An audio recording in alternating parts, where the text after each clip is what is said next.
तो देखो last class हम लोगों ने आई थिंक स्टोइकियोमेट्री, हाँ स्टोइकियोमेट्री हम लोगों ने पढ़ी थी और फ्लैश नोट भी लिखवा था मैंने आपको एक, क्या लिखवाया था? हाँ, ऑक्सी एसिड्स ऑफ सल्फर से स्टार्ट किया था। ठीक है जी, चलिए तो आगे बढ़ते हैं। Flash note number 8।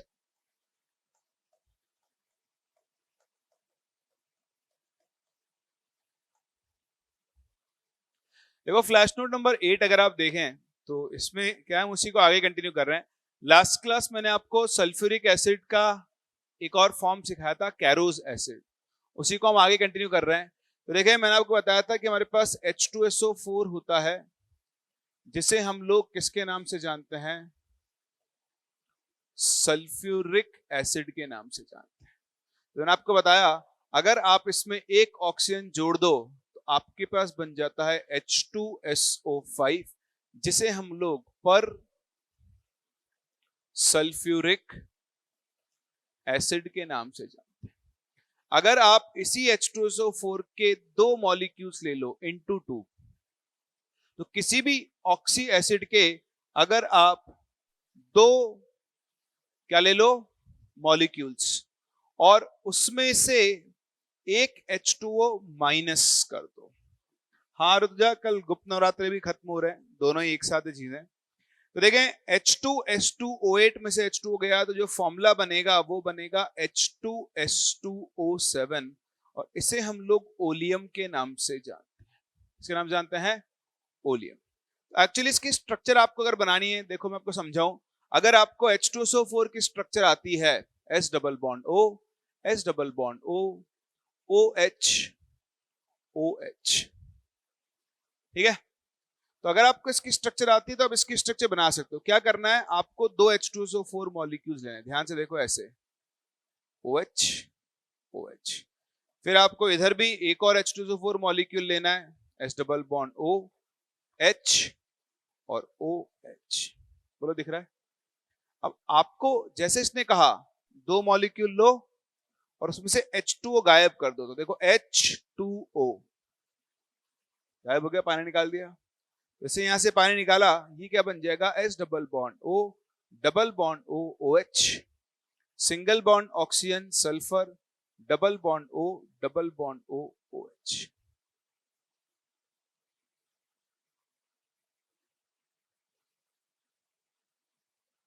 सॉरी।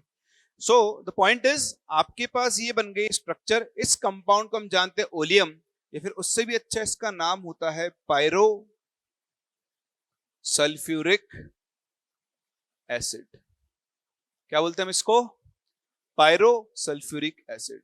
तो किसी भी एक एसिड के दो मॉलिक्यूल लो और उसमें से H2O फॉर्मूला बनाओ। देखो इनटू 2 करोगे तो फॉर्मूला क्या बनेगा? H2S2O8 minus H2O, sorry H2 नहीं बनेगा, H4 बनेगा। तो देखो 4 में से 2 हाइड्रोजन गए तो 2 hydrogen sulphur, 2 as it is. 8 में से एक ऑक्सीजन गया तो H2S2O7 बनेगा। इसे हम लोग ओलियम के नाम से, ठीक है। और इसी ओलियम के अंदर अगर आप एक ऑक्सीजन ऐड कर दो तो आपके पास बन जाता है H2S2O8। इसे हम जानते हैं by the name of marshals acid. कौन सा एसिड? मार्शल्स एसिड, ठीक है। तो मार्शल एसिड में कुछ भी नहीं होता, सेम स्ट्रक्चर है। देखो ये ओलियम था, इसमें एक ऑक्सीजन यहां बीच में जोड़ दो, तो बाकी तो फिर अपन इनऑर्गेनिक केमिस्ट्री में और पढ़ेंगे डिटेल में। SOOS, double bond O, double bond O, OH। और बताओ इसके अंदर भी ये कौन सा लिंकेज होता है? परऑक्सी लिंकेज, ठीक है। तो ये आपका आज का फ्लैश नोट है। मार्शल एसिड का फॉर्मूला, ओलियम का फॉर्मूला और कैरोज एसिड का फॉर्मूला आपको अच्छे से याद होना चाहिए। डन है? चलिए आप कॉपी कर लेना इसको बाद में पीडीएफ से। हम चल रहे हैं यहां से आगे। तो देखो लास्ट क्लास मैंने आपको स्टोइकियोमेट्री सिखाई थी और हमने देखा कि कैसे आप एक गिवन रिएक्टेंट के मोल्स से प्रोडक्ट के मोल्स कैलकुलेट कर सकते हो। आज हम वहीं से आगे बढ़ने जा रहे हैं और start with our next topic, that is called limiting reagent. ठीक है, तो लिमिटिंग रिएजेंट आपके बहुत काम में आता है। पहली बात तो यह है जो हमें सीखनी है कि लिमिटिंग रिएजेंट क्या होता है, कब हम इसको यूज करते हैं, सारी चीजें आपको पता होनी चाहिए। तो आप मेरी बात समझें, इसके लिए मैं बहुत सिंपल सा एग्जांपल लेकर चलते हैं। भाई हम हर दिन लंच करते हैं, अभिषेक लंच करते हैं हर दिन। कितना रोटी खाते हो भाई?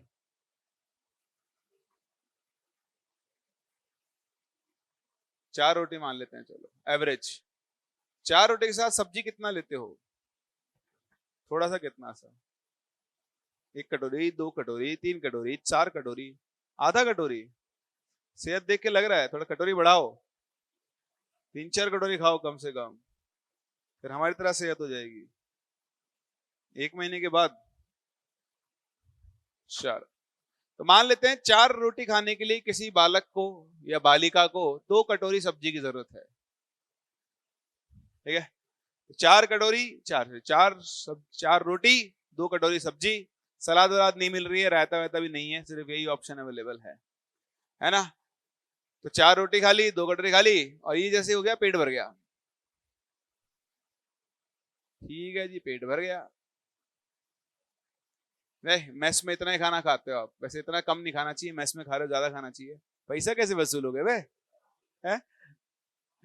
मेस में लोग ऐसे थोड़ी खाते हैं। मेस में चाहे भूख लगे ना लगे, कम से कम 5-6 रोटी, 4 रोटी, चावल, सैलेड, रायता, और किसी दिन स्पेशल रसगुल्ला वॉशगुल्ला मिल जाए तो फिर मजा ही आ जाता है। क्या उसमें रायते की क्या गलती है? आपके पेट की गलती उल्टी हुई है तो। नहीं, रायता तो अच्छा होगा। 19-20 का है ना? चलो खैर, अब एक दिन क्या था, आप मेस लेट पहुंचे, तो रोटियां तो बहुत सारी थी, आपने अपनी 4 रोटी उठा ली, लेकिन सब्जी सिर्फ कितनी बची? घी? घी भी नहीं है, सूखी रोटी है। घी खाते नहीं हो, आपको डॉक्टर ने मना किया हुआ है, कोलेस्ट्रॉल जम जाएगा, है ना? तो बताओ आज आप 4 रोटी खा पाओगे या नहीं? खा लोगे? नहीं खा पाओगे। खाना जरूरी है, मजा नहीं? मजा खाना तो आधी रोटी से बढ़ जाएगा ना। हाँ वही, अगर आप पेट भर के खाना खाते हो, ये चाहिए आपको। आज अगर आपका सिर्फ आधा कटोरी सब्जी है, और वो भी सूखी भिंडी की, टिंडे, भिंडी, तो जो भिंडी और वो भी सूखी हुई, क्या आप 4 रोटी खा पाओगे? है ना? मुश्किल मुश्किल आधा रोटी, 1 रोटी खा पाओगे, इतने में तो खत्म हो जाएगी। है? तो आप मेरी बात समझे, आपकी जो रिएक्शन थी वो क्या थी? पेट भरना। अगर 4 रोटी 2 कटोरी मिल जाए तो आराम से पेट भर जाएगा, लेकिन आज कटोरी क्या है, सब्जी क्या है? सिर्फ आधा कटोरी। बताओ जितनी रिक्वायर्ड थी उससे आपके पास सब्जी क्या है? कम है, लेस देन रिक्वायर्ड। जो लेस देन रिक्वायर्ड में, उसको हम सिंगल वर्ड में से बोल सकते हैं लिमिटेड क्वांटिटी में है। किसमें है?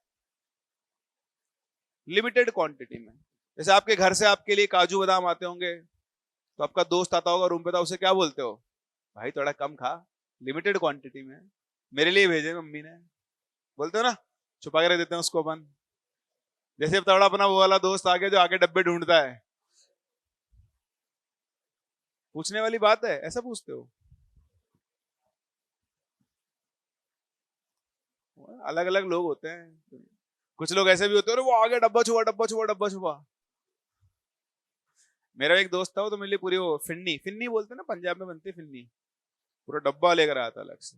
नहीं, बरनी तो इसमें रखते हैं, फिरनी होती है, पंजाब में बनती है, कुछ मिठाई होती है, लड्डू टाइप्स होते हैं, और खाने का, उसको फिरनी बोलते हैं, उसको तो बरनी बोलते हैं। तो मैं भी राजस्थानी हूँ।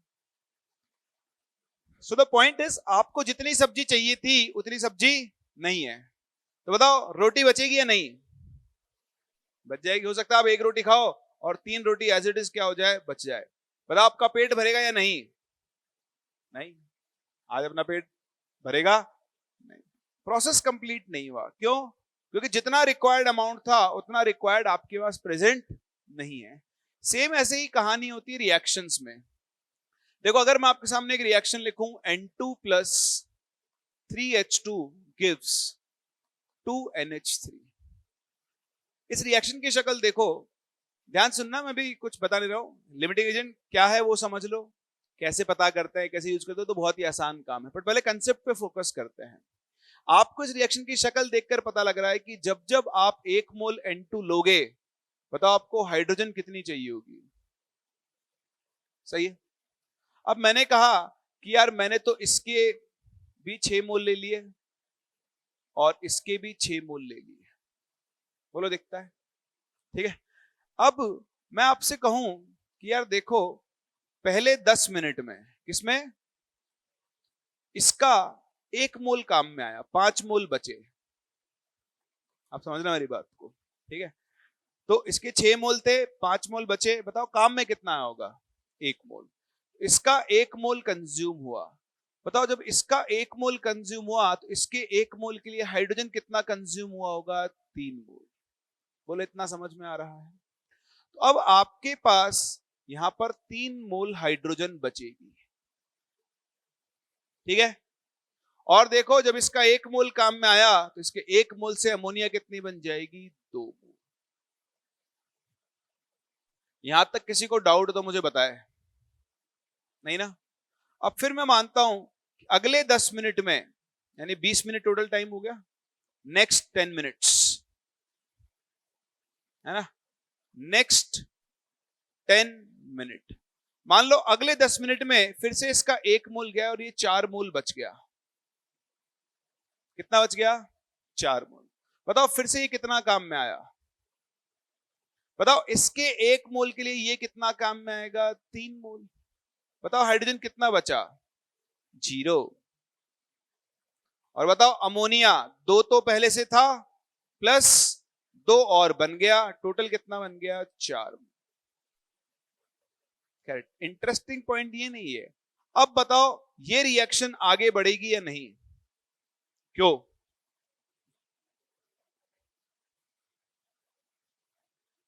हाइड्रोजन खत्म हो गया है। हाइड्रोजन जितना चाहिए था उतना हाइड्रोजन नहीं है।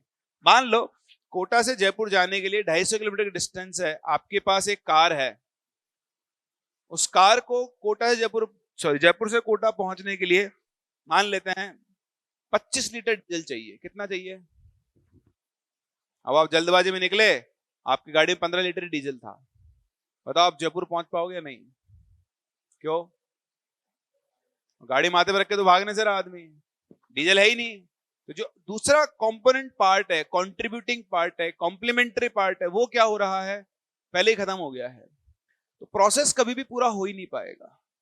तो यहां पर हाइड्रोजन, अच्छा आओ पता करते हैं मुझे कितना हाइड्रोजन चाहिए था। बताओ एक के लिए कितना हाइड्रोजन चाहिए, तो बताओ 6 मोल N2 अगर मैं लेकर बैठा हूं तो मुझे कितना हाइड्रोजन चाहिए, 18 मोल। कितना चाहिए, लेकिन मेरे पास है कितना, 6 मोल।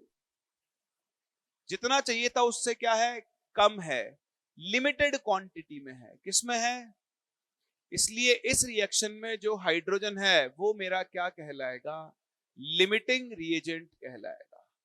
आप लोग क्या इनकी डेफिनेशन रटने की कोशिश करते हो, जरूरत ही नहीं है, आपसे कोई पूछने नहीं आएगा कि बता बेटा लिमिटिंग रिएजेंट की डेफिनेशन क्या है।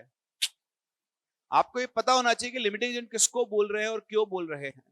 तो वो रिएक्टेंट जो जितना चाहिए था उससे कम अमाउंट में प्रेजेंट है, उसे हम लोग कौन सा रिएजेंट बोलते हैं, लिमिटिंग रिएजेंट बोलते हैं, पहली बात। तो लिखते हैं definition, what is a limiting reagent. पहली डेफिनेशन है, it is the reagent which is, एक सेकेंड,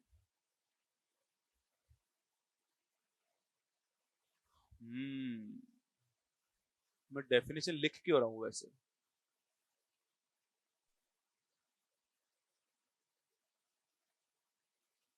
चलो दोबारा लिख लेते हैं, ठीक है। तो लिमिटिंग एजेंट क्या है, द रिएजेंट which is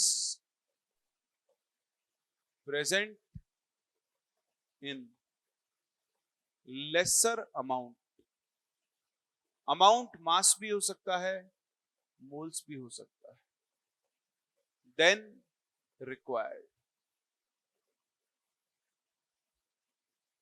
ठीक है, तो जितना चाहिए था उससे कम अमाउंट में प्रेजेंट है, उसे हम लोग क्या बोलते हैं, लिमिटिंग रिएजेंट बोलते हैं।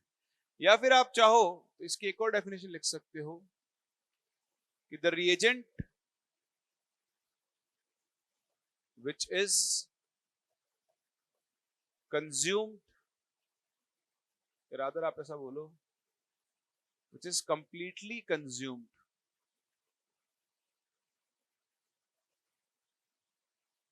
earlier in a reaction। एक रिएक्शन में जो पहले ही खत्म हो जाए उसे हम लोग क्या बोल सकते हैं, लिमिटिंग रिएजेंट बोलते हैं। कोई भी हो सकता है, दो क्या तीन रिएक्टेड होंगे, तीनों में से कोई भी हो सकता है। अमाउंट में सब आएगा, मास, मोल्स, वॉल्यूम, तो दोनों लिमिटिंग रिएजेंट है। जो पहले लुढ़क जाए वो, तो फिर कोई भी लिमिटिंग रिएजेंट नहीं है। ठीक है, पहली बात, लिमिटिंग रिएजेंट क्या होता है, अब इस डेफिनेशन को याद रखने की जरूरत नहीं है। हाँ, हम कब लिमिटिंग रिएजेंट का कंसेप्ट यूज करते हैं, नाउ दिस इज इंपॉर्टेंट, इसके ऊपर आप फोकस करें। ठीक है, so when amounts of one और मोर reactant are given in question,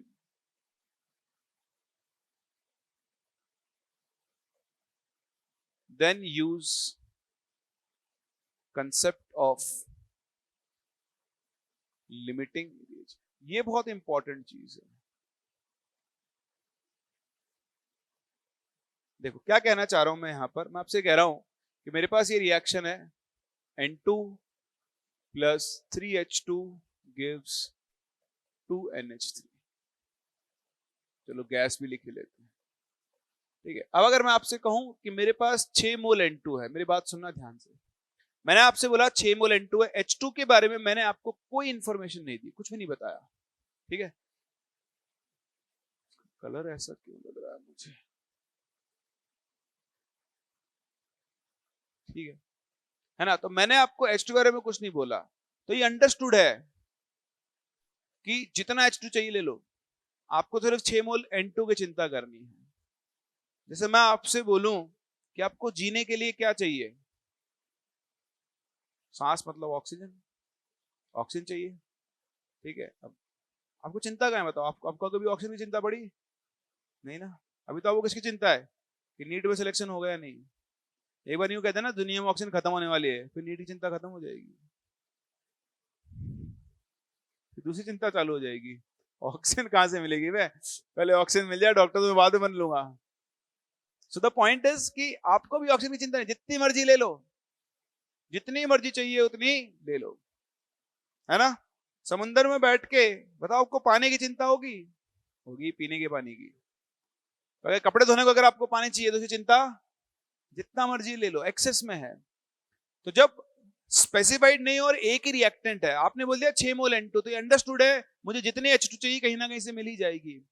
तो मैं बोल भी दूंगा कि बताओ 6 के लिए कितनी चाहिए, 18, और 6 से ये कितना बनेगा, 12, क्योंकि 1 से कितना बन रहा है, 2। सही है। लेकिन जब आप मुझसे, अच्छे बैकग्राउंड है,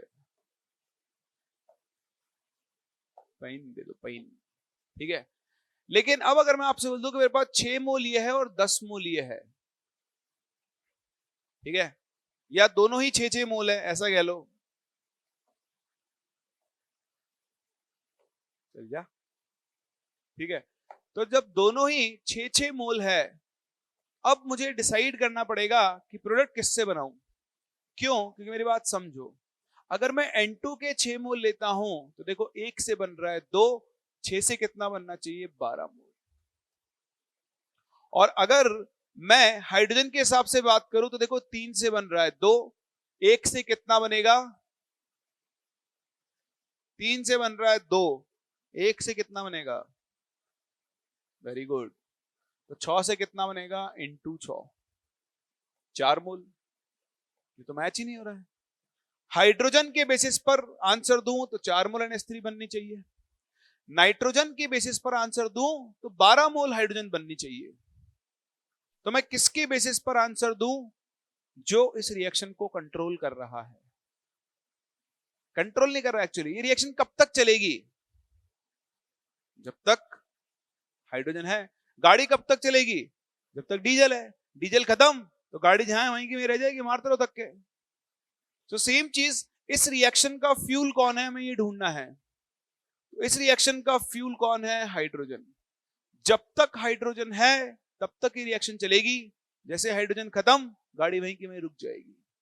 इसलिए आप ये ध्यान रखना कि जब हम एक रिएक्शन में प्रोडक्ट बनाते हैं, so whatever product is formed, whatever product is formed in the reaction will be formed on the basis of LR, as the reaction will stop once LR is completely consumed.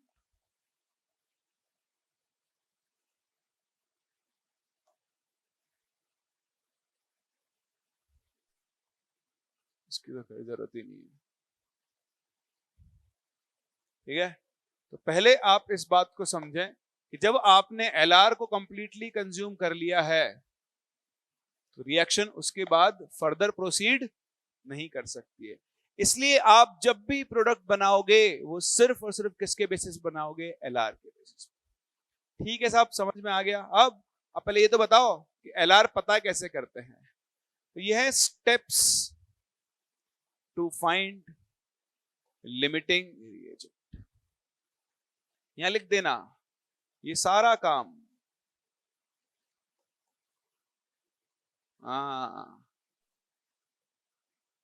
Rough में या हवा में करना है।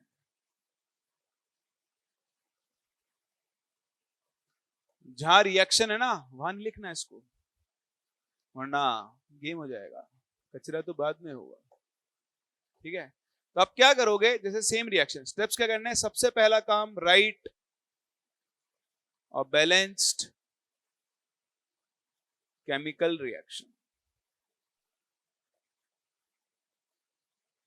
ठीक, दूसरा, divide moles of each reactant by their respective stoichiometric coefficients. ठीक है, the least value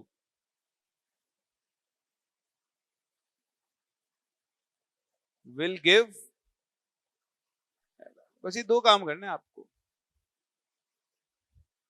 कोई पॉइंट मिस नहीं हो रहा। तो निकल ही रहे हैं, मोल निकालोगे तो डिवाइड करोगे।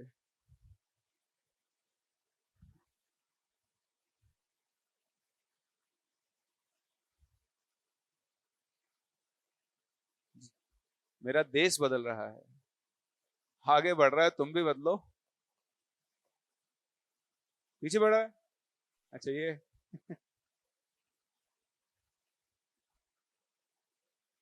चलिए भाई, तो एक सेकंड,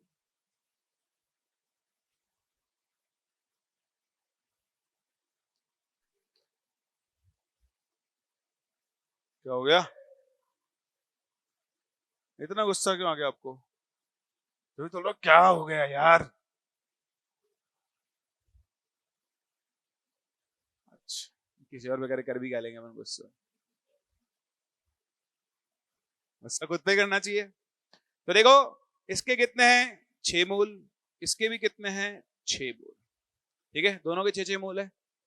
तो जब दोनों रिएक्टेंट के, जैसे दो ही रिएक्टेंट, दो से ज्यादा रिएक्टेंट भी हो सकते हैं, तो जब सभी रिएक्टेंट्स के अमाउंट्स दिए हुए हो तो आप सबसे पहले डिसाइड करोगे एलआर कौन है। ये करने के लिए कैलकुलेशन कभी भी आपको यहां नहीं करनी है, कैलकुलेशन यहां मत करना, या तो हवा में करो या साइड में जाओ रफ में, यानी हवा में नहीं करते, रफ में करेंगे। कहाँ है, इधर आओ, very good, thank you thank you. तो मेरे पास 6 मोल क्या है हाइड्रोजन, तो 6 डिवाइड बाय 1। मेरे पास 6 मोल क्या है हाइड्रोजन, 6 डिवाइड बाय 3, तो 6 बाय 1 इज 6 और 6 बाय 3 इज 2। तो ये छोटी वैल्यू है, ये एलआर है। तो अगर ये एलआर है तो आप देखो,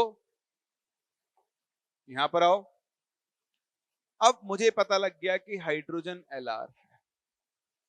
यहां तक कोई दिक्कत? सही है। तो अब हम क्या करेंगे, जो एलआर है उसको आप क्या कर दो, 0, उसको खत्म करना है। तो जो रिएक्शन तभी तक चलेगी जब तक एलआर जिंदा है। अब इससे सारी बात करेंगे, यहां देखो ध्यान से, अगर ये एलआर है तो N2 को हम बोलते हैं एक्सेस रिएजेंट। क्या बोलते हैं, एक्सेस रिएजेंट बोले तो ER, इसकी जरूरत नहीं, जाने दो, है ना, ये बच जाएगा। तो कितना बचेगा देखते हैं, अभी यहां देखो 6 मोल खत्म, बताओ 3 मोल के लिए कितना बनेगा, 2, 1 मोल से कितना बनेगा 2/3, तो बताओ 6 मोल से कितना बनेगा into 6, यानी आपको ओवरऑल इस रिएक्शन से 4 मोल NH3 मिलेगा। सही है। हमें यह भी बताना है कि ये कितना बचेगा, तो आप देखो ये 6 मोल था माइनस, बताओ 3 के लिए कितना चाहिए, 1 के लिए कितना चाहिए होगा 1/3, तो बताओ 6 मोल के लिए कितना चाहिए होगा into 6, यानी आपके पास 4 मोल नाइट्रोजन बच जाएगा। तो मैं ये बता सकता हूं कि प्रोडक्ट कितना बनेगा, मैं ये बता सकता हूं कि रिएक्टेंट कितना बचेगा। ठीक है, क्योंकि ये गैसियस रिएक्शन है, जरूरी नहीं आप मोल्स में डील करो। एक गैसियस रिएक्शन के लिए हम लोग डायरेक्टली वॉल्यूम में भी डील कर सकते हैं। जैसे सेम रिएक्शन मैं आपके सामने दोबारा लिखूं और मैं आपसे कहूं, क्या कहूं, इफ 4 लीटर ईच, 4 लीटर तो चलो कुछ और ले लेते हैं, कितना ले, चलो 150 ml लेते हैं, 150 ml each of N2 and H2 are mixed, what will be the change in volume?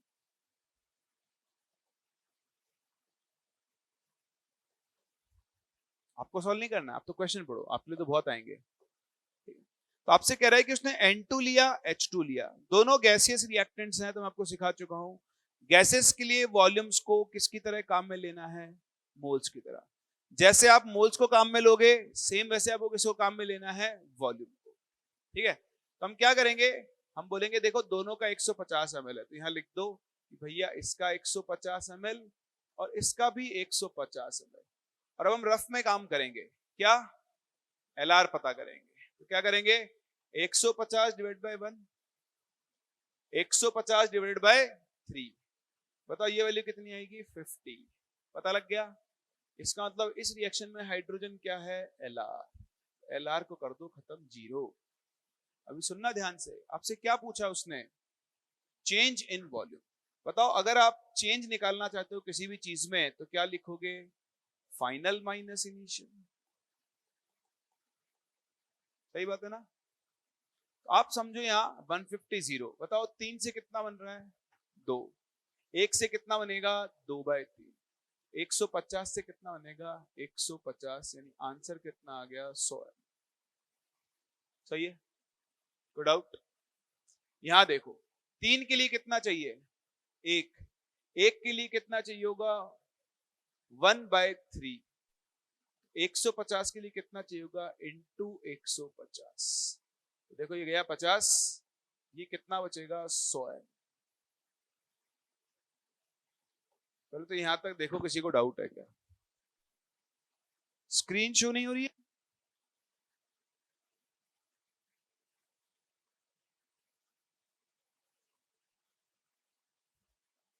Rutuja, बाकी लोगों को भी नहीं आ रहा भाई ऑडियो वीडियो? सही है ना? ऋतुजा एक बार रीज्वाइन कर लो, हो सकता है इंटरनेट का कुछ इश्यू हो।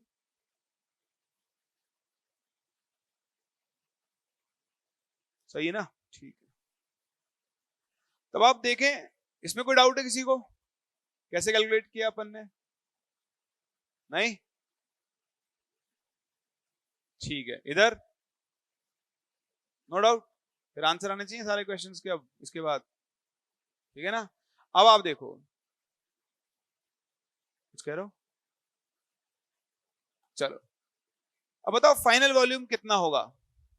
तो देखो फाइनल वॉल्यूम जो उसने बोला है ना, आपको NH3 को तो काउंट करना ही है। ये कहां जाएगा? ये भी तो उसी डब्बे में पड़ा हुआ है ना? तो फाइनल वॉल्यूम कितना हो गया? 200 ml। जनरली लोग सिर्फ प्रोडक्ट का वॉल्यूम देख लेते हैं। फाइनल वॉल्यूम बोला है तो रिएक्शन के बाद जो बना और जो बच गया उन सबको काउंट करना है। माइनस बताओ इनिशियल वॉल्यूम कितना?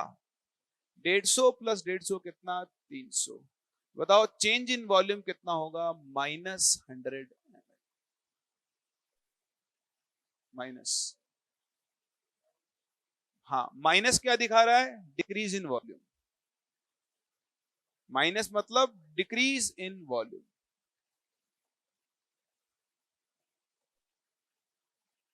कॉन्ट्रैक्शन। ठीक है। चेंज, चेंज जो है ना, चेंज चेंज हमेशा साइन के साथ लिखा जाता है। जैसे मान लो आपके पास 50,000 रुपए थे, आपने शेयर मार्केट में लगा दिए और वो 10,000 हो गए, तो बताओ आपके मनी में चेंज कितना? -40,000। 40,000 तो 90,000 भी हो सकता है ना? 50,000 लगाए, 90,000 बन गए, तब तो क्या है? 40,000 तो प्लस भी हो सकता है। लेकिन चेंज बोला है और आपका नुकसान हुआ है तो आपको क्या दिखाना पड़ेगा? माइनस।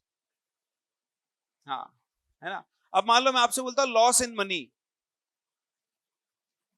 तो आप 40,000 बोलते लॉस इन मनी, क्योंकि लॉस तो बता रहा है ना। अब मैं, हाँ, अब मैं बोल दूं लॉस -40,000, तो -40,000 का लॉस तो प्रॉफिट है। समझ पा रहे हैं इस चीज को आप? सेम चीज अगर मैं इस क्वेश्चन में आपसे कहता कि कॉन्ट्रैक्शन इन वॉल्यूम बताओ, क्या बताओ? तब मेरा आंसर 100 ml होता, क्योंकि कॉन्ट्रैक्शन में तो माइनस आ ही चुका है। ठीक है, खैर ये मैं आपको आगे सिखाऊंगा, अभी इसकी जरूरत नहीं है। अभी तो आप सिंपल समझे। चेंज इन वॉल्यूम निकालना है तो क्या करोगे? V final minus initial. हाँ भाई, LR निकालने में किसी को दिक्कत? हाँ ना तो बोल दो। नॉई। चलो एक और छोटू सा question. 2x plus 3y plus 4w gives a product P। ठीक है, आपने 5 मोल X लिया है, 6 मोल Y लिया है और 7 मोल्स W लिया है। बताओ P कितना बनेगा?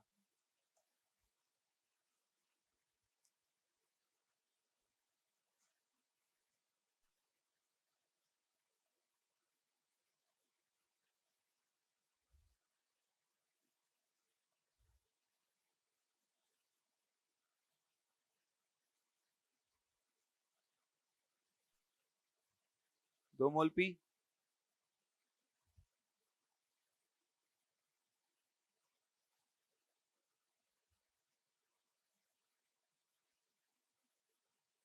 फाइनल वॉल्यूम कितना है? 100 ml ये और 100 ml ये है, तो एक ही डब्बे में ना। तो आपने शुरू कितना किया था? 150 इसका, 150 इसका, टोटल 300 ml से शुरू किया। अब कुछ रिएक्शन हुई, ये बना 100 और ये बच गया 100।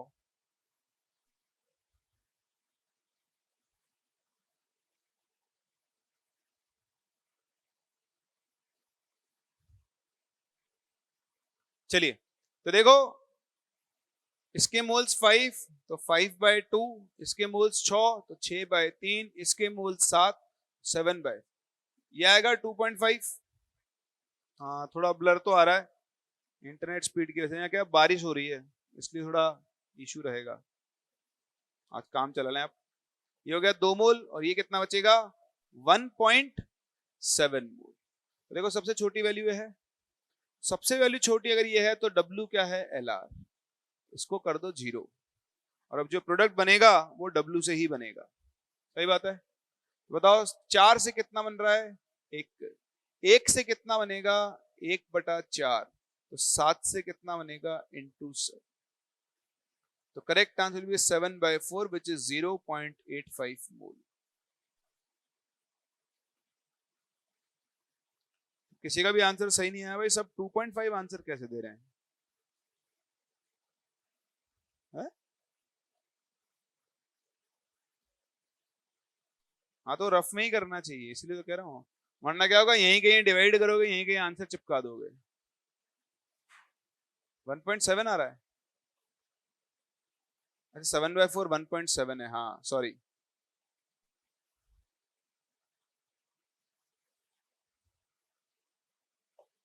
आंसर आएगा 1.7। ठीक है, 2.5 तो नहीं आएगा, 1.7 ही आएगा। ठीक है जी, कर सकते हैं, आगे बढ़े। चलिए अब कुछ क्वेश्चंस मेरी तरफ से आपके लिए।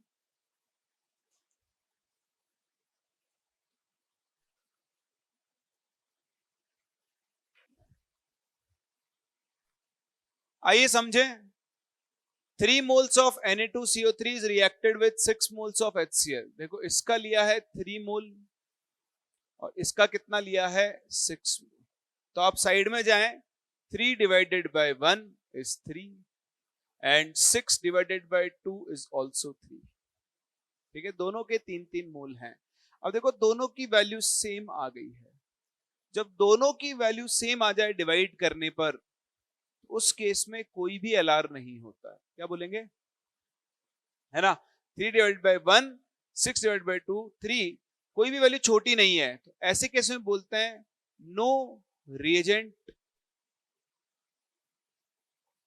Is limiting reagent.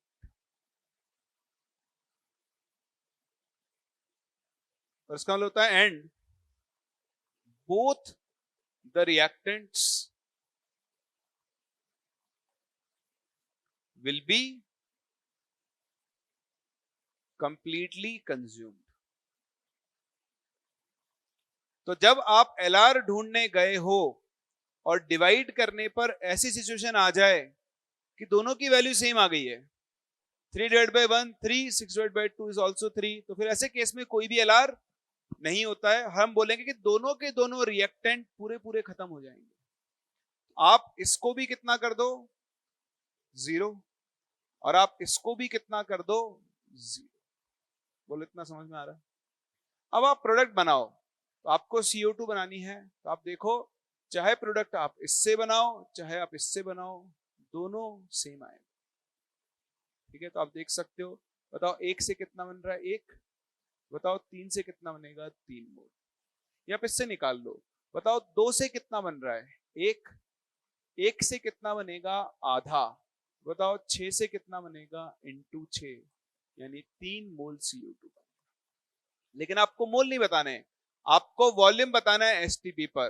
तो 3 इंटू 22.7 दैट इज 68.1। समझ में आ रहा है? एक और चीज अगर आप यहां ध्यान से देखें, कंसेप्ट की समझने वाली बात है सिर्फ, और कुछ भी नहीं है। अगर मैं इस रिएक्शन को वापस से देखूं कि यार मेरे पास Na2CO3 है, उसकी रिएक्शन आपने 2HCl से करवाई है और आपको मिलेगा 2NaCl plus CO2 plus H2O। जरा ध्यान से देखें, इस रिएक्शन की अगर मैं शक्ल देखूं, इन दोनों के मोल्स 1:2 के रेशियो में होने चाहिए। किस रेशियो में होने चाहिए? इसको हम बोलते हैं स्टोइकियोमेट्रिक रेशियो। क्या बोलते हैं? आपसे थ्योरेटिकल क्वेश्चन पूछ सकता है, इसलिए बता रहा हूं कि भाई साहब जब इन दोनों के मोल्स का रेशियो सेम इनके कोफिशिएंट के रेशियो में आ जाए तो उसे हम बोलते हैं स्टोइकियोमेट्रिक रेशियो। क्या बोलते हैं? और when reactants are present, when reactants are present in stoichiometric ratio, no reactant will be left. All reactants completely consumed. No LR. And reaction is 100% completed. खैर रटने की जरूरत नहीं है आपको, एक बार देखे पढ़े और भूल जाए, वो आपको यहां से भी पता लग जाएगा सेम चीज। तो आप देखो यहां इसके मोल कितने थे, 3 मोल, इसे कितने थे, 6 मोल। बताओ रेशियो कितना आता, इसीलिए ना ये बच रहा था ना ये बच रहा। समझ पा रहे हैं? तो ये तो कोई कंसेप्ट की बात। अब आपको सिंपल है, अगर कभी भी किसी भी रिएक्शन में 2 या 2 से ज्यादा रिएक्टेंट के मोल्स दिए हैं, मास दिया है, वॉल्यूम दिया है, तो आप हमेशा किसका कंसेप्ट यूज करोगे, एलआर। पहले आप ये पता करोगे कि एलआर कौन है, और फिर जो भी प्रोडक्ट बनेगा वो किसके बेसिस पर बनेगा, एलआर के बेसिस पर। तो ये शुरू करते हैं कुछ और क्वेश्चंस के साथ, आराम से सॉल्व करें। आंसर जल्दी नहीं, आंसर सही आना जरूरी है। Can discuss?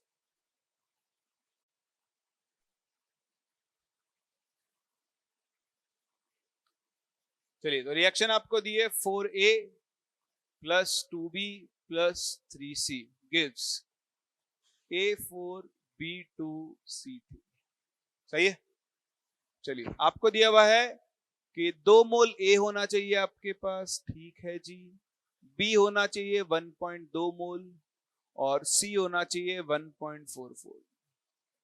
ठीक है, चाहे मैं कितना भी कह दूं, लेकिन फिर भी आप इस कैलकुलेशन को यहीं करोगे। कृपया कैलकुलेशन को यहां ना करें, साइड में जाएं। 2 डिवाइडेड बाय क्या करेंगे, 4। आप 4 डिवाइड बाय 2 क्यों कर रहे हो?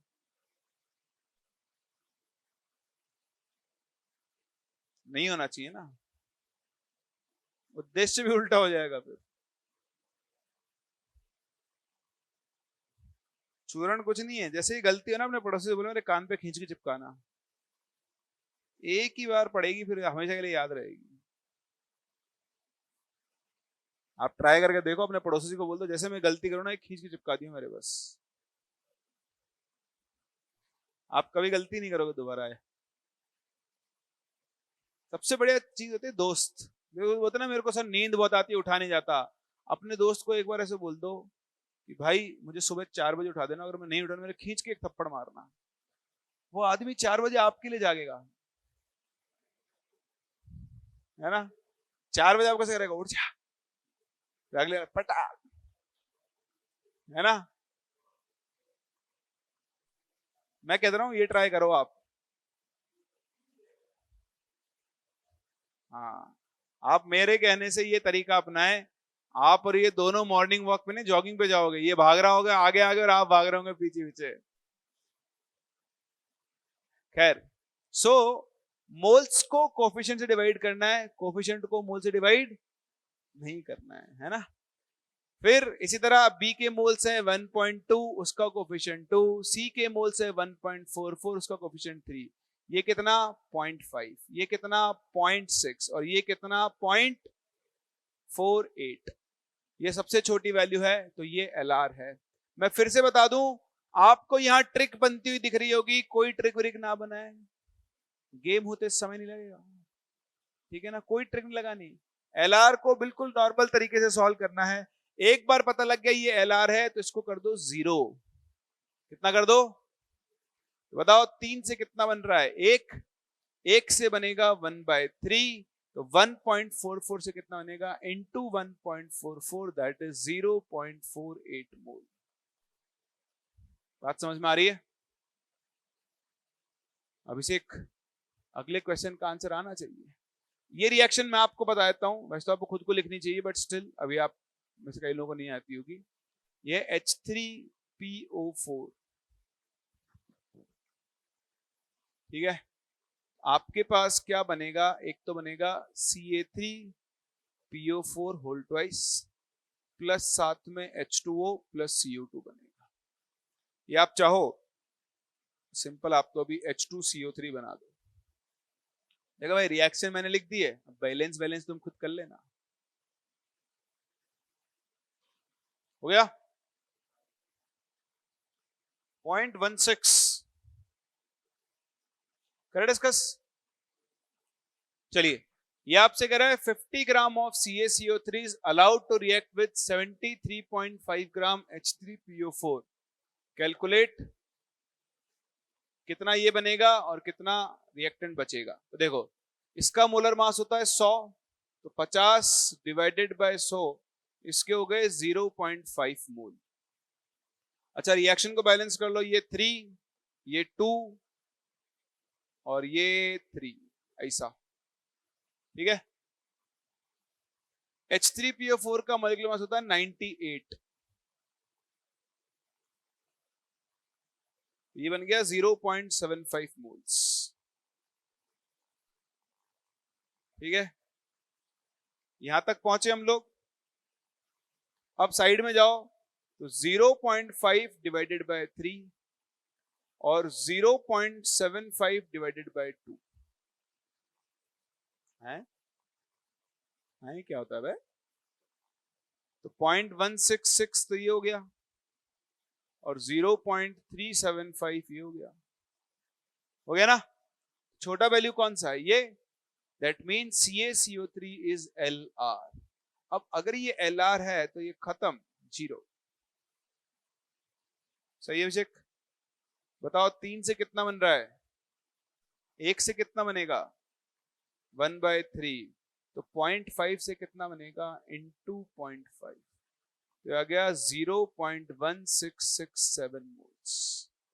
इस वाले पार्ट का आंसर तो 0.167 लिख सकते हो आप। सही है। और ये कितना बचेगा? तो आप देखो, आप देख लो, 3 के लिए चाहिए 2, 1 के लिए चाहिए होगा -2/3 और 0.5 के लिए कितना? इंटू 0.5। तो ये 0.75 है, -1/3 हो गया 0.33। तो आंसर आ जाएगा 0.42 मोल्स। लेकिन ना आपको अमाउंट बोला है, अच्छा मोल्स में बोला है, ठीक है, नहीं तो अपने को ग्राम्स में देना होता है।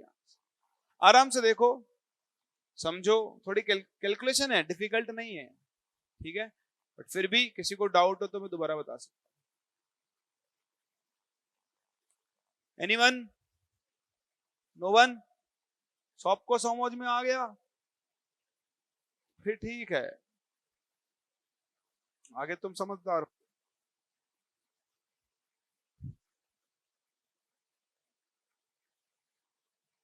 अंजलि रिपीट करना है? हाँ, एरो आप खुद से लगा लें।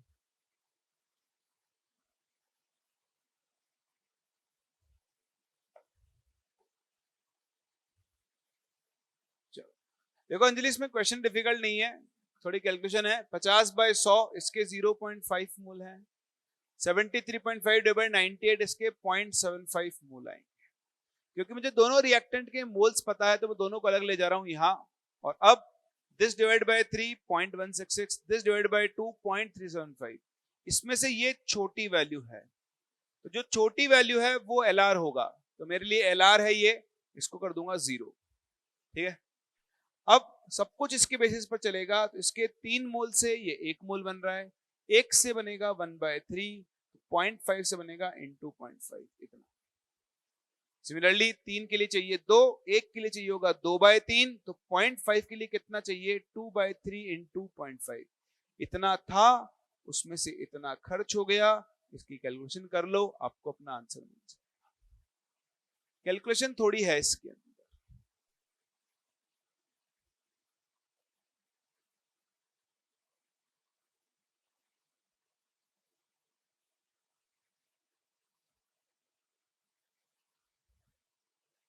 देख लेते हैं, मुझे भी नहीं पता। देखें, आपके पास जिंक है, इसकी रिएक्शन आपने HCl से करवाई है, तो आपको एक तो मिलेगा ZnCl2 और दूसरा क्या मिलेगा? H2, ठीक है। आपके पास 0.3 मोल तो इसके हैं और HCl के कितने हैं? 0.52 मोल्स।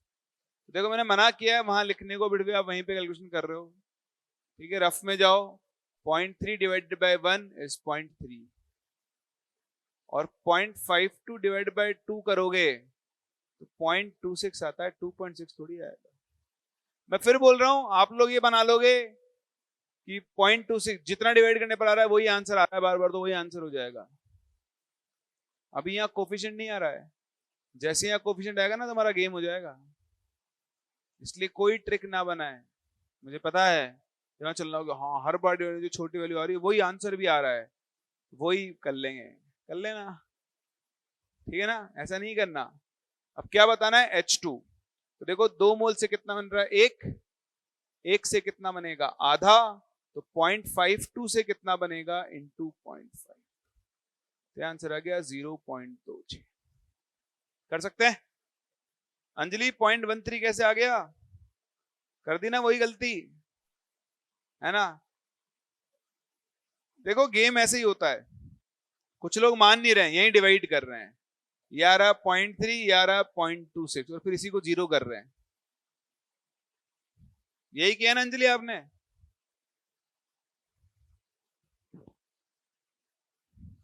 ठीक है ना। इसलिए मास्टर की सुने, यहां पर बिल्कुल भी डिवाइड ना करें।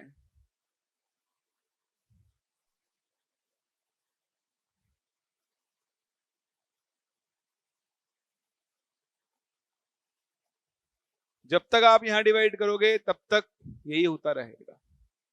चलिए ये क्वेश्चन आपके लिए होमवर्क है, कर लेना। अबे हम बढ़ते हैं अगले टॉपिक की तरफ, जिसका नाम होता है परसेंट यील्ड।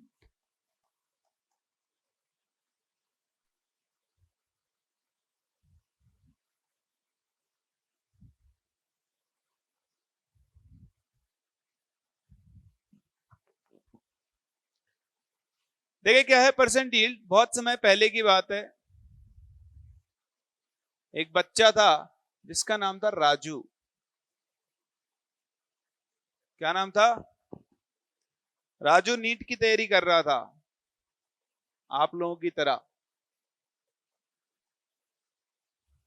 क्या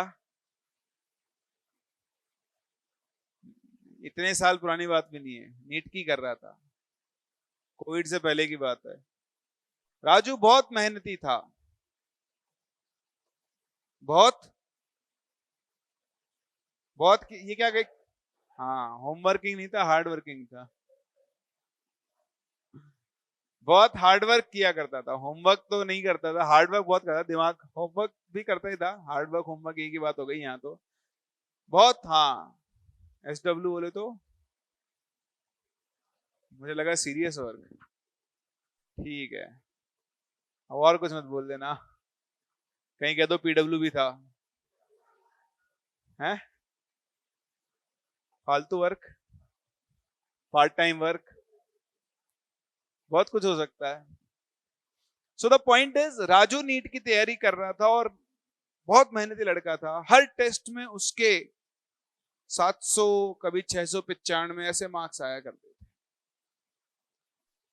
उसको, उसके परिवार वालों को, शर्मा जी को, शर्मा जी के बेटे को, उसके मास्टर को, उसकी कोचिंग वालों को, कोचिंग के पड़ोस वालों को, सबको उम्मीद थी कि राजू के नीट में 700 मार्क्स आएंगे ही आएंगे, कोई रोक खींच नहीं सकता है।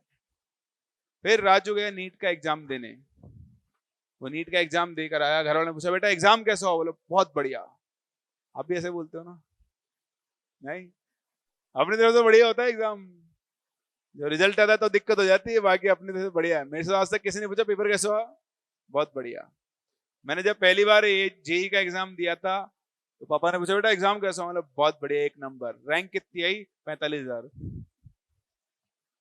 तो अपनी तरफ से तो बढ़िया ही होता है ना। सो द पॉइंट इज कि राजू एग्जाम देने गया, एग्जाम देकर रिजल्ट आया, राजू के मार्क्स आए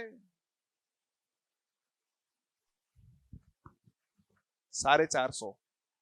कितने आए, 450। बताओ राजू के कितने मार्क्स आने चाहिए थे, आए कितने, बताओ राजू की परसेंट यील्ड कितनी, कैसे निकालोगे, कितने आए, कितने आने चाहिए थे, into percent yield is efficiency. Raju से जो उम्मीद थी वो उसका कितना परसेंट लेकर आ पाया, वो हम लोग यहाँ बताना चाह रहे हैं। तो राजू बड़ा ही मेधावी छात्र था, बड़ी मेहनत किया करता था, टेस्ट के अंदर वो मार्क्स भी लाया करता था।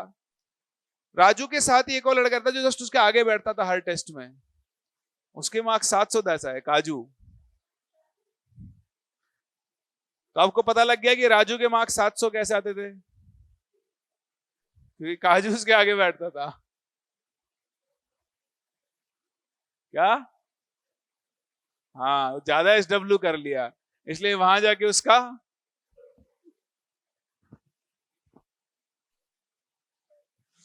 सब बात को समझें। परसेंट यील्ड भी सेम ऐसी कहानी है। आप जब एक रिएक्शन को करवा रहे हो, मेरी बात सुनना, आपने पेपर पे लिखा, क्या लिखा? मैं बताता हूं क्या लिखा। OMR नहीं, नहीं नहीं, मैं किसी को टारगेट नहीं कर रहा था, निकल गया मुंह से, WW चल रहा था इसलिए। ठीक है, तो परसेंट यील्ड का क्या फंडा है? आपने बोला कि यार मैंने N2 लिया प्लस मैंने H2 लिया और मैंने क्या बना दिया, 2NH3। ठीक है, और मैं बोलूं कि मैं 3 मोल N2 लेकर बैठा हूं, तो देखो 1 से NH3 कितना बन रहा है, 2, 3 से कितना बन जाएगा, 6 मोल, है ना। और मान लो मैंने इसका कुछ 10 मोल ले लिया, तो ये LR हो जाएगा, इसके बेसिस पर ही प्रोडक्ट बनेगा। तो मुझे ये पता है कि अगर मैं इस रिएक्शन की शक्ल कह रही है कि 3 मोल N2 लेकर अगर मैं रिएक्शन शुरू करूं तो मुझे 6 मोल NH3 मिलनी चाहिए। फिर एक आदमी आया, अच्छा चलो रिएक्शन करवाते हैं, उसने एक्सपेरिमेंटली उस रिएक्शन को करवाया। अब करवाने के बाद उसे पता लगा कि उसको तो सिर्फ 4 मोल NH3 ही मिली है, 2 मोल NH3 कम मिली। क्यों? क्योंकि हो सकता है रिएक्शन जिस कंडीशन में आप करवा रहे हो उसमें मान लो एक डब्बा लिया आपने, रिएक्शन कैसे करवाओगे, एक डब्बा लोगे, उस डब्बे में N2 ऐड करोगे, 3H2 ऐड करोगे, N2H2 को मिलाओगे, है ना।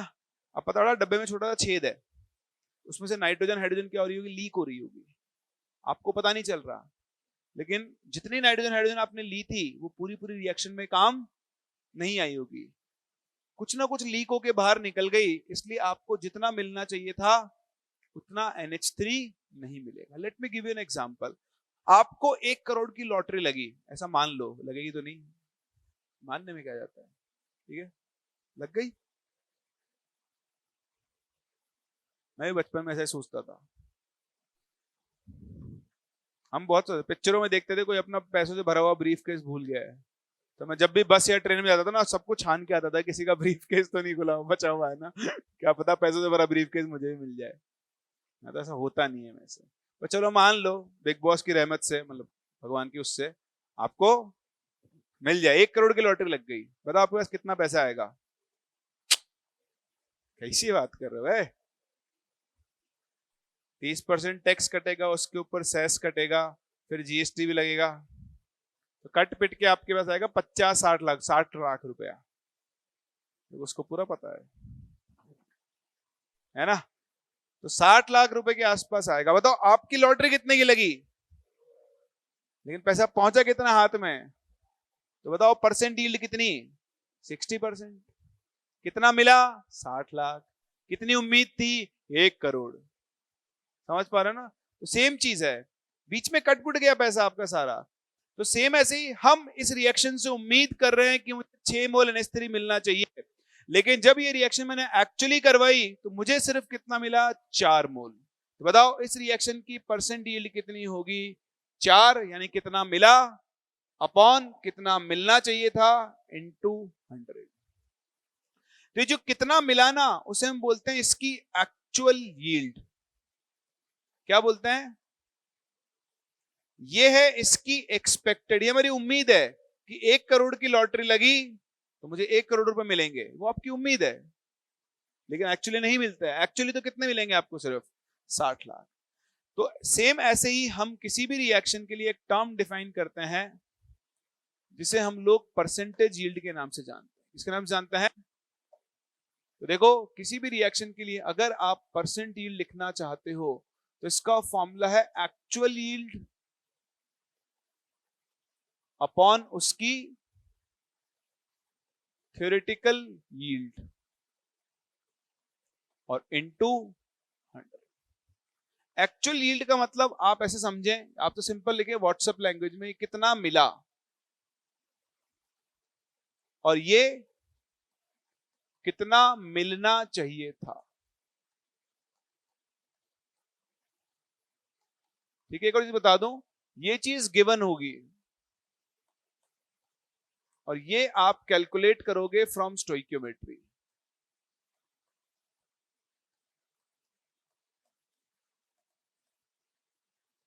तो जैसे हाँ, ये उसने बता दिया 4 मोल बना, कितना बनना चाहिए था वो आपने कहां से पता किया है? इस रिएक्शन से। आओ एक और क्वेश्चन करवाता हूं, उससे समझ में आएगा। ध्यान से देखें, ऑन हीटिंग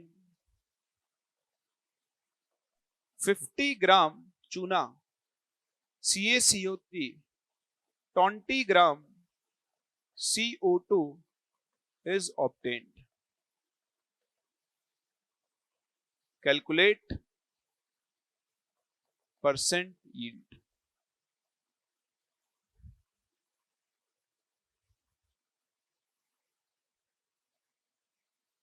अंजलि समझ में आ गया आपको? मैसेज अभी देखा है मैंने आपका, इसलिए।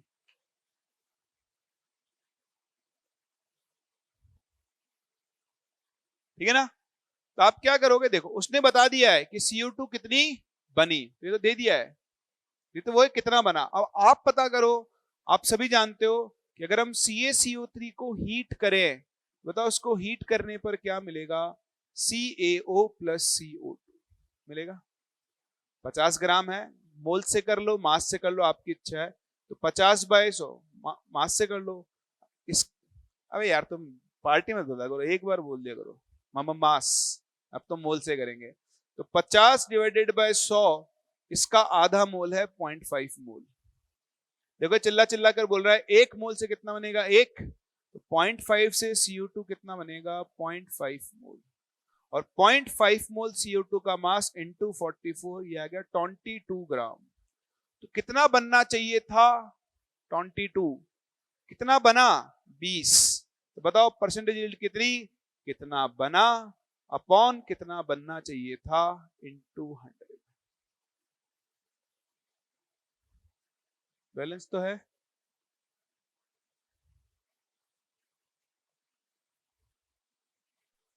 40% नहीं आएगा टीना, उससे कम आएगा।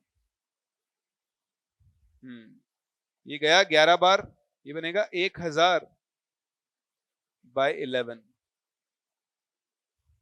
हाँ, तो 90.9%।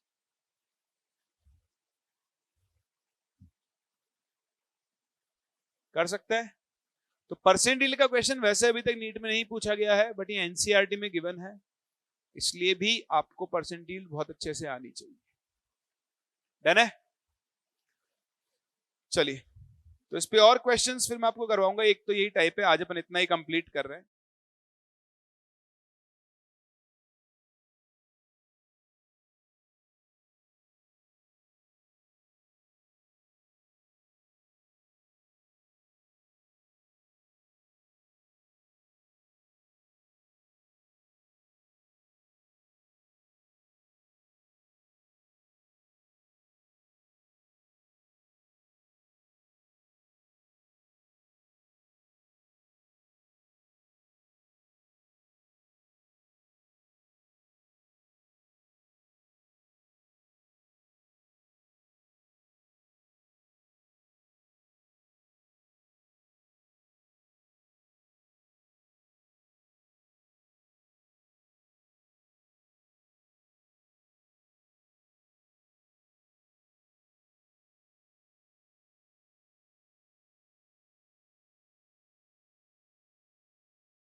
चलिए, तो देखो लास्ट क्लास मैंने आपको परसेंट यील्ड सिखाया था और मैंने आपको बताया था कि परसेंट यील्ड कैसे काम करती है। ठीक है, कि आपके पास कितना रिएक्टेंट है उससे कितना प्रोडक्ट बनेगा।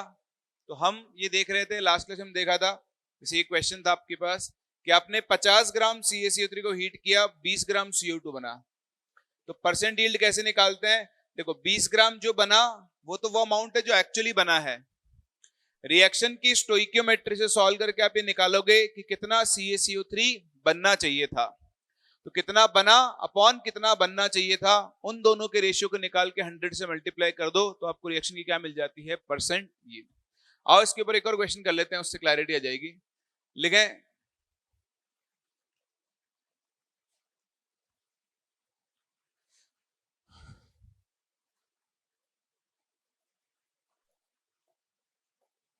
कि 5 मोल P4 reacts with कितना ले ले, 5 6 8 5 मोल 15 मोल ले लेते हैं। चलो 15 मोल O2 to form P4O10 if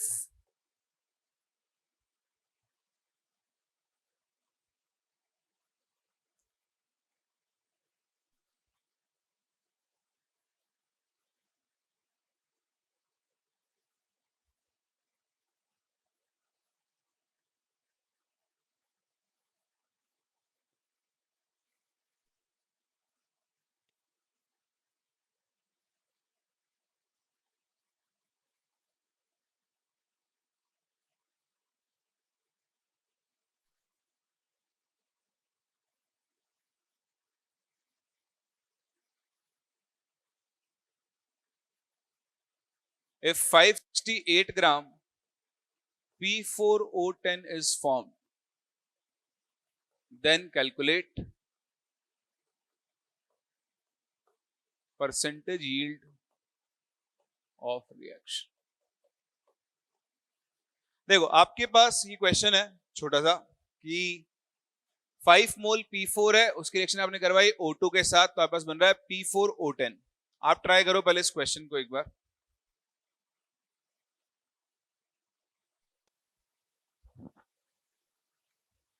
reaction भी आपको ही लिखनी है। 66.6% टीना, ठीक है, देखते हैं एक बार। चलिए देखें, आपके पास P4 है, आपने इस P4 की रिएक्शन O2 से करवाई है, तो आपको क्या मिलेगा? P4O10। रिएक्शन को बैलेंस करो तो यहां पर 5O2 आएगा, बोलो दिखता है। अब आपके पास P4 के कितने मोल्स हैं? 5, और O2 के कितने मोल्स हैं? 15। बताओ LR कौन? O2। O2 LR है, तो इसको खत्म कर दो 0। अभी देखो इसके 5 मोल से ये कितना बनना चाहिए? 1 से कितना बनेगा? 1/5। तो 15 से कितना बनेगा? इंटू 15 यानी 3 मोल। तो आपको 3 मोल P4O10 मिलेगा, सही ना? अभी ये वो है जो मिलना चाहिए था, क्योंकि हमने स्टोइकियोमेट्री से निकालना है, ठीक है। लेकिन बताओ क्वेश्चन में बताया कितना मिला? इतना। अब देखो परसेंट यील्ड आप मास से निकाल सकते हो, परसेंट यील्ड आप मोल से भी निकाल सकते हो, कोई दिक्कत नहीं है, सेम आएगा। तो आप चाहो तो इसका मास निकाल लो, तो 3 इंटू इसका मोलर मास होता है 284 ग्राम। कैलकुलेट मत करो, लिख के छोड़ दो। फिजिकल केमिस्ट्री में कैलकुलेशन अपन सबसे लास्ट स्टेप में करेंगे, ऐसे कैसे छोड़ दिया करो। अब बताओ अगर आपको इस रिएक्शन की परसेंट यील्ड निकालनी है तो कितना बना? तो भैया बना है 568। ये जो 568 है ना, इसको आप चाहो तो 2 इंटू 284, और कितना बना? ये था 3 इंटू 2, ये कैंसिल, आंसर आ गया 200/3, जिसे आप 66.67% बोल सकते हैं। समझ में आ रहा है? ये था एक तरीका जब आपको परसेंटेज यील्ड निकालनी होगी, ठीक है। कई बार वो आपको परसेंटेज यील्ड देगा, जैसे मैं आपको समझाऊं, आप ये ध्यान रखना, जैसे एक क्वेश्चन ये भी कर लेते हैं, छोटा सा ही क्वेश्चन है कि how much CO2 at 1 atm and 273 Kelvin will be obtained on heating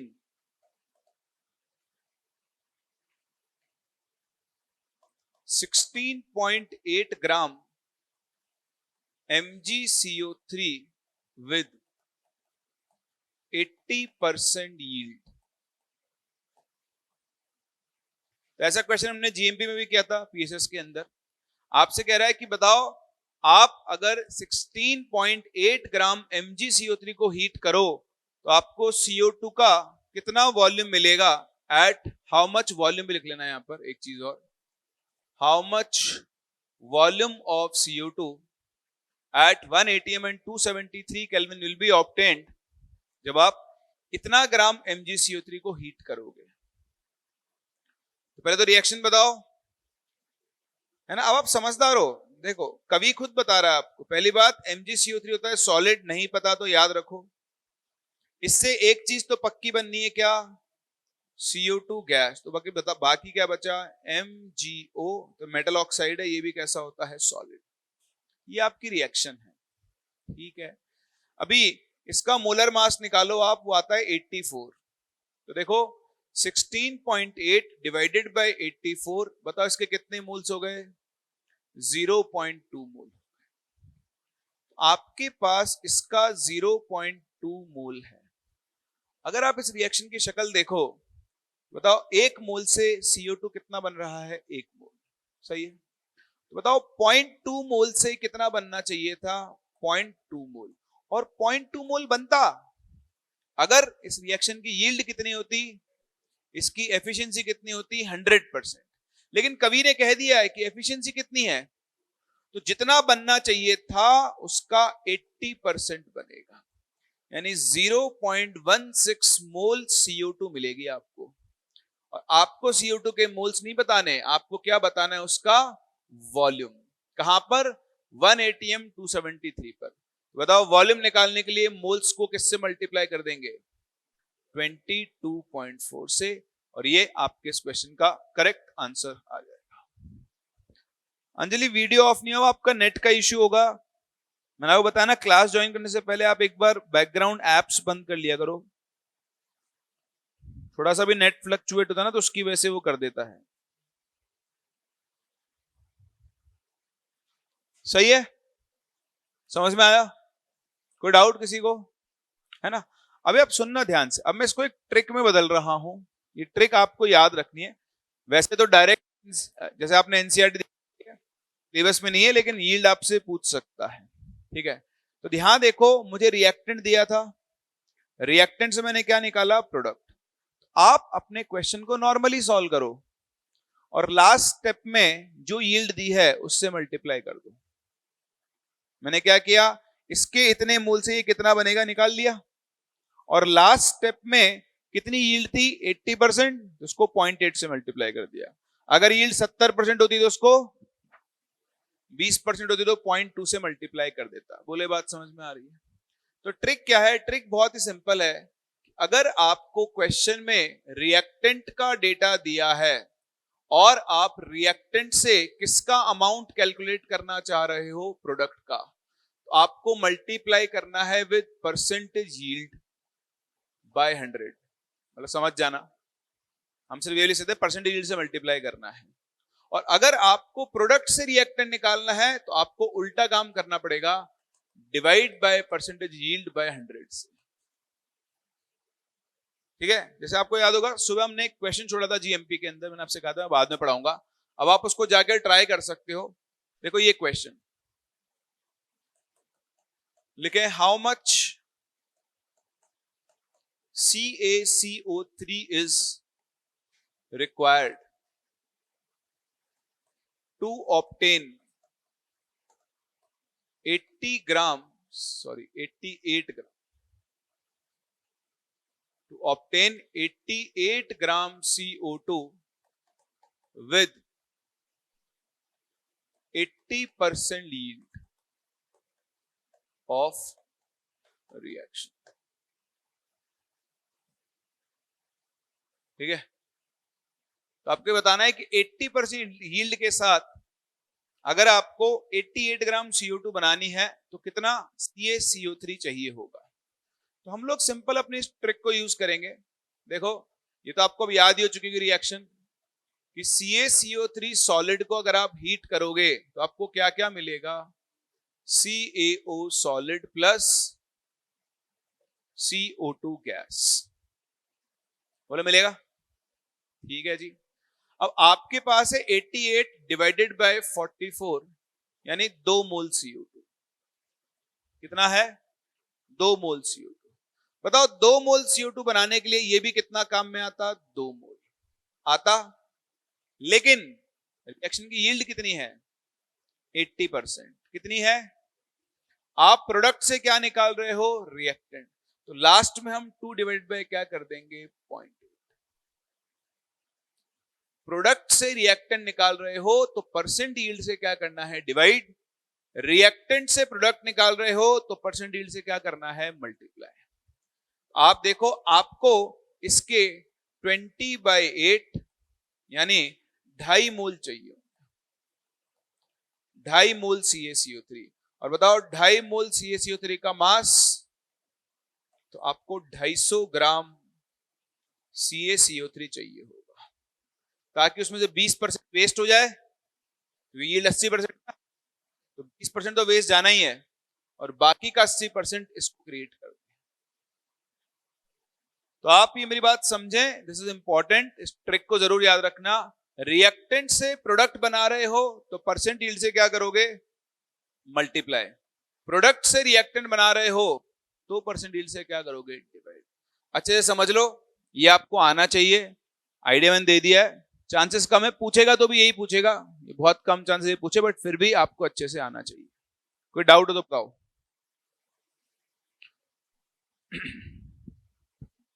किसी को किसी भी तरह का डाउट हो इसमें तो नहीं,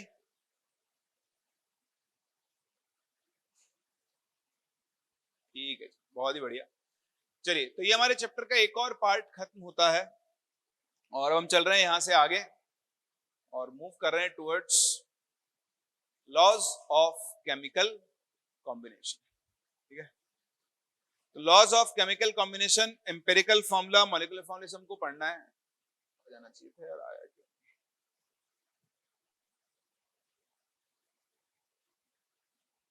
एक काम करते हैं, ये अपन बाद में पढ़ेंगे, इससे पहले क्वेश्चंस नहीं है, चलो पहले यही पढ़ लेते हैं, छोड़ो। देखें ये अब किसी काम के वैसे नहीं आते हैं, ये वो लॉज हैं जो शुरू शुरू में जब केमिस्ट्री डेवलप हो रही थी तब बनाए गए थे। ठीक है ना, इनके बेसिस पर नॉर्मल लोगों को ये एक्सप्लेन किया गया कि कैसे कंपाउंड्स फॉर्म होते हैं। अंजलि क्या रिपीट करना है, ये अपन ने ट्रिक को यूज किया है कि देखो मुझे इसका 2 मोल बनाने के लिए इसका 2 मोल चाहिए था, और ये 2 मोल ही चाहिए होता अगर रिएक्शन की यील्ड 100% होती, लेकिन रिएक्शन की यील्ड कितनी है, 80%। तो ट्रिक को देखो, अगर हम प्रोडक्ट से रिएक्टेंट निकाल रहे हैं तो हम परसेंट यील्ड से क्या करेंगे, डिवाइड करेंगे। ठीक है, और अगर हम रिएक्टेंट से प्रोडक्ट निकाल रहे होते तो हम परसेंट यील्ड से क्या करते हैं, मल्टीप्लाई। एक दो बार आप इन क्वेश्चंस को खुद से सॉल्व करना, आ जाएगा, इतना कोई डिफिकल्टी में, सबको ट्रिक याद रखनी है सिंपल सी। चलिए हेडिंग डालें next, empirical and molecular formula.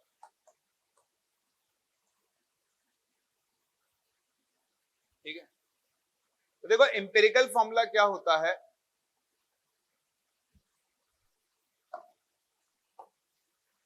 कि the simplest formula, the simplest formula of the compound which gives the simple ratio of number of atoms in a molecule. जैसे मैं आपको एग्जांपल दूं, ग्लूकोज। बताओ ग्लूकोज का formula C6H12O6। ये glucose का molecular formula है। क्या है?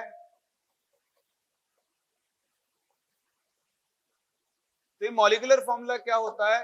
Molecular formula is the simplest formula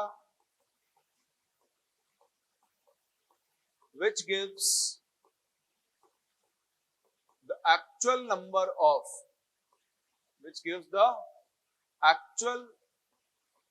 number of atoms present in a molecule। एक मॉलिक्यूल में एक्चुअली कितने एटम्स प्रेजेंट है, इसका नंबर कौन बताता है?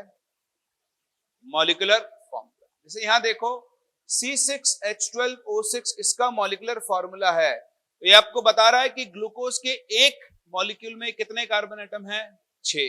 कितने हाइड्रोजन हैं? 12। और कितने ऑक्सीजन हैं? 6। अगर आप इनका रेशियो निकाल लो, रेशियो, तो बताओ रेशियो क्या बनेगा? तो देखो 6:12:6, जिसे आप 1:2:1, इसको फॉलो करूं तो फॉर्मूला बनेगा CH2O। बताओ ये क्या कहलाएगा? इसका एम्पिरिकल फॉर्मूला। पहली बात। दूसरी बात, आप खुद देखो, अगर मैं इस कंपाउंड का मास निकालूं, 12 + 2 14, 14 + 16 is 30, तो 30 जो है वो इसका एम्पिरिकल फॉर्मूला मास है। ग्लूकोज का मॉलिक्यूलर मास कितना आता है? तो ग्लूकोज का जो मॉलिक्यूलर मास है वो 180 है।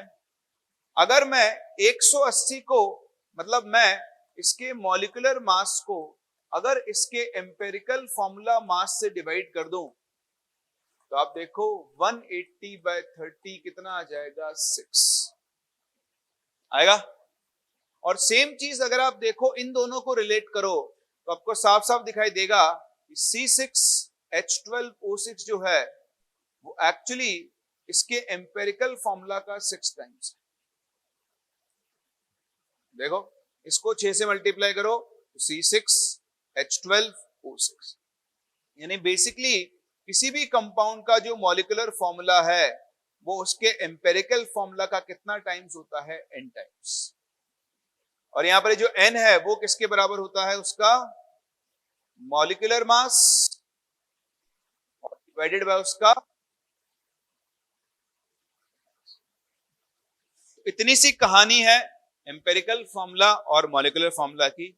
अगर आपको किसी कंपाउंड का एम्पिरिकल फॉर्मूला पता है तो बताओ साथ साथ आपको उसका मॉलिक्यूलर फॉर्मूला भी पता है। अब आप समझो, ये जो n है, इस n की वैल्यू या तो 1 होगी, है ना, या फिर 1 से क्या होगी?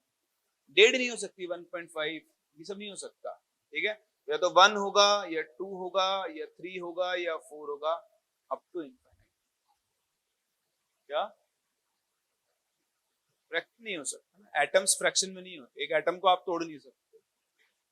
तो अब मेरी बात समझो, बताओ n की मिनिमम वैल्यू 1 है ना। तो आप ये भी समझना कि minimum to minimum empirical formula और मॉलिक्यूलर फॉर्मूला क्या हो सकते हैं? बराबर हो सकते हैं। उसको भी हम अभी कॉन्सेप्ट में यूज करेंगे, है ना। तो बस ये आपके पास इसकी कहानी है। अब आप समझो, इंपॉर्टेंट चीज है ये, एम्पिरिकल फॉर्मूला सिंपल रेशियो देता है नंबर ऑफ एटम्स का, है ना। तो अगर आपको किसी कंपाउंड का एम्पिरिकल फॉर्मूला कैलकुलेट करना है, तो कैलकुलेशन ऑफ एम्पिरिकल फॉर्मूला, इसके लिए आपको कोई प्रोसेस, कोई टेबल वेबल कुछ भी याद रखने की जरूरत नहीं है। आप मेरी एक बात समझना कि जो भी रेशियो होगा ratio of number of atoms वो हमेशा ratio of moles of atoms के बराबर। और इसको समझते हैं, यहां मैं आपसे क्या कहना चाह रहा हूं, मेरी बात समझे कि जैसे मैं आपसे कहूं आपके पास 5 मोल H3PO4 है, मेरी बात समझना ध्यान से, कितना है? 5 मोल H3PO4। अभी 5 मोल को तो भूल जाओ, बताओ इस कंपाउंड में हाइड्रोजन, फास्फोरस, ऑक्सीजन के एटम्स का रेशियो क्या है? तो ये है 3:1:4। अब मैं आपको गारंटी दे सकता हूं कि सेम यही रेशियो इन एटम्स के मोल्स का भी आएगा। निकाल के देख लो, बताओ 5 मोल में हाइड्रोजन के कितने मोल हैं? 15 मोल। बताओ फास्फोरस कितना है? 5 मोल। बताओ ऑक्सीजन कितना है? 20 मोल। निकालो रेशियो, 5 3 15, 5 1 5, 5 4 20। तो एम्पेरिकल फॉर्मूला में कोई टेबल वेबल बनाता ना, मास लिखो फिर एटॉमिक मास डिवाइड करो, रट्टा मार मेथड है। उसका कॉन्सेप्ट क्या है? आपको इस दुनिया के किसी भी कंपाउंड का अगर एम्पेरिकल फॉर्मूला निकालना है, उसमें जो एटम्स हैं उनके मोल्स निकाल लो। क्या कर लो? उन एटम के मोल्स निकाल लो। जो मोल्स का रेशियो होगा वही एटम्स का रेशियो होगा। अगर आपको एटम्स का रेशियो पता है तो आपको एम्पेरिकल फॉर्मूला पहले से ही पता है।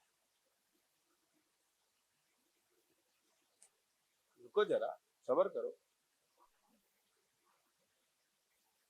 ठीक है? तो अपना टारगेट क्या रहेगा?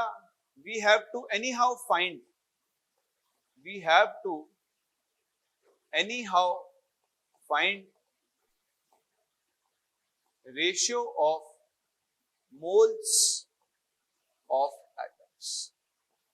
एक कंपाउंड में जितने एटम्स प्रेजेंट होंगे हमें उनके मोल्स का क्या निकालना होगा? रेशियो निकालना।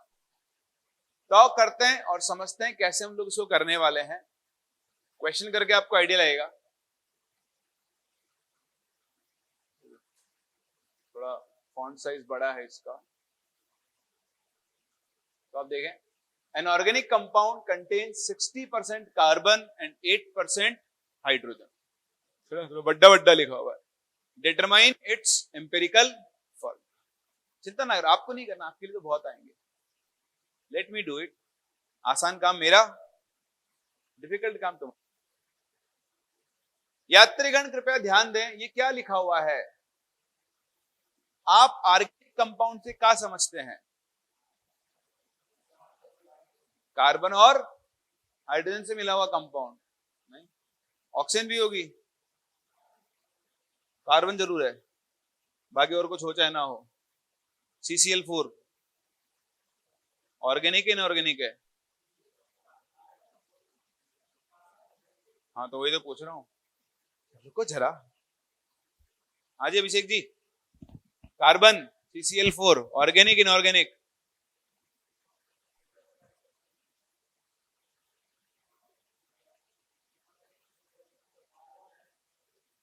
कार्बन है तो ऑर्गेनिक है। क्या बात कर दी तुमने।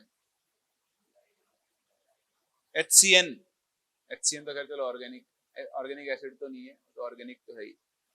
बहुत सारे ऐसे कंपाउंड में कार्बन है बट स्टिल वो इनऑर्गेनिक है। खैर चलिए, टाइम वेस्ट नहीं करते, टाइम मेरे पास है नहीं ज्यादा। आप ये ध्यान रखना, अगर आपसे कभी कभी कहता ऑर्गेनिक कंपाउंड, ऑर्गेनिक कंपाउंड आप लिख लेना इस चीज को मेरे साथ साथ ही कहीं पर भी हाईलाइट करके, में हम कार्बन, हाइड्रोजन एंड ऑक्सीजन मान के चलेंगे, मान के। मैं फिर बोल रहा हूं, कार्बन, हाइड्रोजन, ऑक्सीजन का होना जरूरी नहीं है। हम मान के चलेंगे कार्बन, हाइड्रोजन, ऑक्सीजन, उसके अलावा sulphur, chlorine, bromine, nitrogen, phosphorus कुछ भी हो सकता है। ऑक्सीजन हो भी सकता है और नहीं भी हो सकता है, लेकिन हम बाय डिफॉल्ट मानकर चलेंगे कि उसमें कार्बन, हाइड्रोजन और ऑक्सीजन है। बोला मेरी बात समझ में आ रही है आपको? जैसे मैंने बोला चीता, बताओ चीते के कितने पैर होते हैं? बाय डिफॉल्ट हो सकता है उसकी लड़ाई होगी, पैर कट गया हो, तीन ही हो। लेकिन बाय डिफॉल्ट तो क्या मानकर चलेंगे, चीता बहुत तेज भागता है, हो सकता है हमारी तरह आलसी हो, उसको कहीं स्मार्टफोन मिल गया, इंस्टाग्राम चेक करता बड़ा बड़ा भागने की जगह, हो सकता है ना ऐसा। तो बाय डिफॉल्ट जो है वो ये कि हम कार्बन हाइड्रोजन ऑक्सीजन मान के चलेंगे। अब बाकी हम क्वेश्चन से पूछेंगे कि बता तेरे अंदर ऑक्सीजन है या फिर नहीं है। ये क्वेश्चन देख के बताओ इस कंपाउंड में ऑक्सीजन है या नहीं है। है, क्यों? 60% कार्बन है, 8% हाइड्रोजन है, तो बाकी बचा क्या होगा, 100 तो हुआ ही नहीं। अच्छा, जो परसेंटेज लिखा हुआ है बाय मोल है या बाय मास, कैसे पता? नहीं पता तो एक ही बात पता है कि परसेंटेज क्या होगा, बाय मास, बाय डिफॉल्ट। अगर स्पेसिफाइड नहीं है और परसेंटेज बोल रहा है इन केसेस में या सॉल्यूशन के केस में, हम उसे बाय मास मानकर चलते हैं। ठीक है, अब करना क्या है, कुछ नहीं करना। देखो, लेट पूरे कंपाउंड का मास 100 ग्राम मान लेंगे। मास ऑफ कंपाउंड कितना है, 100 ग्राम। मुझे क्या निकालना है, एम्पेरिकल फॉर्मूला। एम्पेरिकल फॉर्मूला निकालने के लिए मुझे क्या चाहिए, मोल्स का रेशियो। मोल्स के लिए मुझे क्या चाहिए, मास। देखो, अगर 100 ग्राम कंपाउंड है तो बताओ उसमें कार्बन का मास कितना, 60 ग्राम। हाइड्रोजन का कितना, 8 ग्राम। और बचा हुआ ऑक्सीजन कितना, 32 ग्राम। सही है। मास से निकालो मोलेस, तो कार्बन के मोलेस कितने, 60 डिवाइडेड बाय 12। इसके कितने, 8 डिवाइडेड बाय 1, और ये कितने, 32 डिवाइडेड बाय 16। 12 पंजे 8 और 16, 5:8:2। क्या इसको और सॉल्व कर सकते हैं, ये सिंपलेस्ट है। होल नंबर आ गया, अपने आप में सिंपलेस्ट ही है। तो ये अगर रेशियो है तो बताओ इस कंपाउंड का एम्पेरिकल फॉर्मूला क्या बन जाएगा, C5H8। पहली बार समझ में आता है। अब मान लो मैं आपको इसी में एक और क्वेश्चन ऐड कर देता। नहीं नहीं, what will be the minimum molecular mass of this compound. बताओ भाई, इस कंपाउंड का मिनिमम मॉलिक्यूलर मास कितना होगा। तो आप क्या बोलोगे, बंधु ये इस कंपाउंड का एम्पेरिकल फॉर्मूला है। अगर मैं इस कंपाउंड का मॉलिक्यूलर फॉर्मूला लिखूं तो वो इसका एम्पेरिकल फॉर्मूला टाइम्स क्या आ जाएगा, n। आप मुझसे बोलो मिनिमम, बताओ n की मिनिमम वैल्यू कितनी होगी, या फिर 2 से बढ़ता जाएगा। n की मिनिमम वैल्यू कितनी है, 1। दैट मीन्स मॉलिक्यूलर फॉर्मूला और एम्पेरिकल फॉर्मूला बराबर हो जाएंगे। कितना हो गया, 60 68 32 100 ही हो गया। समझ में आ रहा है आप लोगों को, ठीक है ना। तो ये आप ध्यान रखना, बहुत सिंपल है। आपका एक ही टारगेट होना है, जब भी कभी भी कहीं भी आपको एम्पेरिकल फॉर्मूला निकालना है, आपको एटम्स के क्या ढूंढने हैं, मोल्स। एक बार मोल्स मिल गए तो फिर आप अपने क्वेश्चन को सॉल्व कर सकते हैं। चलिए, हाँ जी हाँ जी, बाय डिफॉल्ट सिर्फ ऑक्सीजन, बाकी जो कुछ होगा देगा, बोलेगा। हमें कुछ नहीं बोला तो हम ये मानकर चले। हाँ भाई, देखें अगला क्वेश्चन, ये मैं सॉल्व कर रहा हूँ, कुछ सिखाना है मुझे इसलिए, ठीक है। ध्यान से देखें, बहुत ज्यादा बड़ा हो गया भाई, सही है, लिखने की जगह ही नहीं है।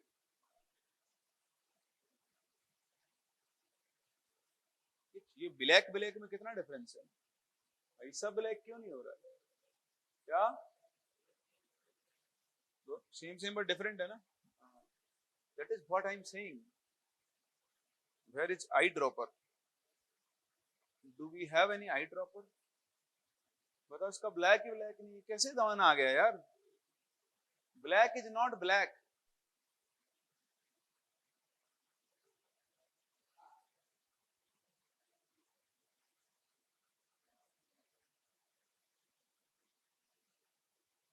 क्या ये ब्लैक ब्लैक है, आई ड्रॉपर क्यों नहीं है इसमें?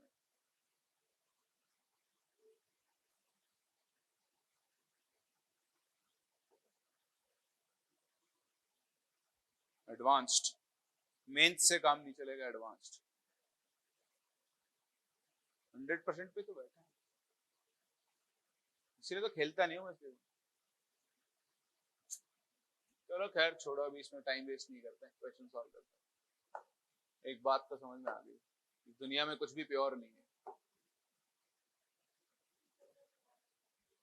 काले रंग में मिलावट है, बताओ। So an organic substance containing carbon, hydrogen, oxygen gave the following percentage composition। तो देखो फिर से कार्बन, हाइड्रोजन, ऑक्सीजन का परसेंटेज पता है, तो आप कंपाउंड का मास 100 ग्राम मान लो, तो हम कार्बन का मास कितना लेकर चल सकते हैं? 40.684।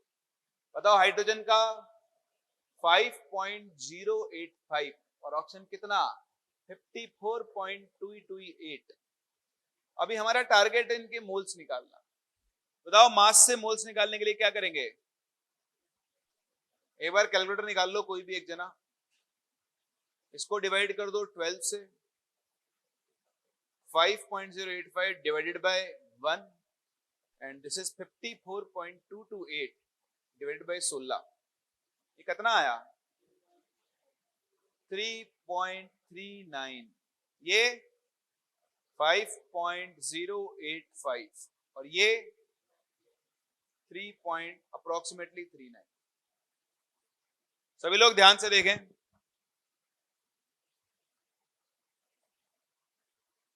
पिछले क्वेश्चन में और इस क्वेश्चन में क्या डिफरेंस है?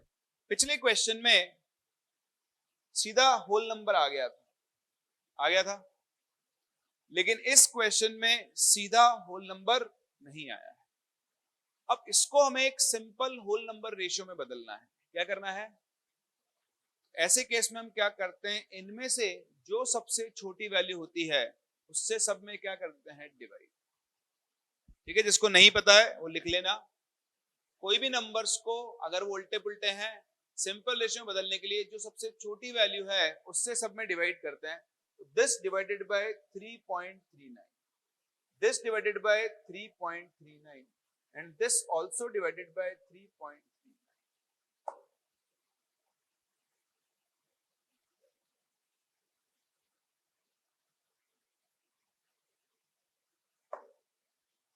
चलिए, दिख रहा है सबको? मेरी बात ध्यान सुनो, जो आएगा वो तो अलग बात है। जैसे मान लो ये आ गया 1, दिख रहा है आगे, मान क्या लो, मान लो ये आता हाँ रुक जाओ, मान लो ये आता 1.9 और ये आता 1। अब ये 1.9 आया ना, आप इसको नियरेस्ट इंटीजर में कन्वर्ट कर दो, मतलब आप इसे कितना मान लेते? 2। हाँ, मान लो ये 1.2 आता तो आप इसे 1 मान लेते। मेरी बात समझ में आ रही है? 0.5 के किधर है, इधर है या इधर है, उस हिसाब से आप उसको नियरेस्ट इंटीजर में कन्वर्ट कर दो। और अगर ये एग्जैक्टली 1.5 आ गया, जो कि यहां आ रहा है, ठीक है, तो 1.5 को ना 1 बोल सकते ना 2 बोल सकते, इसको हम लिख देंगे कितना? 3/2। तो अब रेशियो बन गया 1:3/2:1। इसको 2 से मल्टीप्लाई कर दो, बताओ रेशियो क्या बन गया? 2:3:2। कंपाउंड का फॉर्मूला C2H3O2। ये आ गया इस कंपाउंड का एम्पिरिकल फॉर्मूला। कोई दिक्कत, कोई परेशानी नहीं? ओके, अब बताना है मॉलिक्यूलर फॉर्मूला। बताओ जो मॉलिक्यूलर फॉर्मूला होगा वो होगा empirical formula n times n।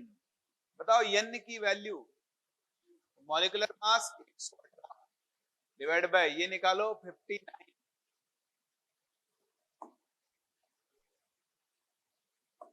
देखो बंधु, इसको into 2 कर दो, फॉर्मूला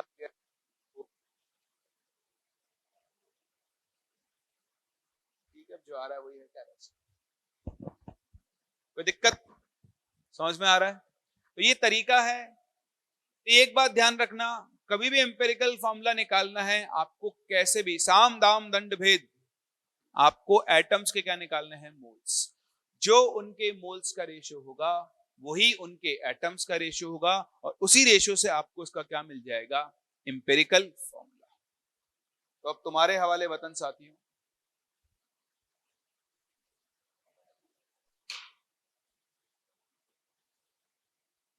वो डेटा प्राइवेसी लगा रखी थी इसलिए।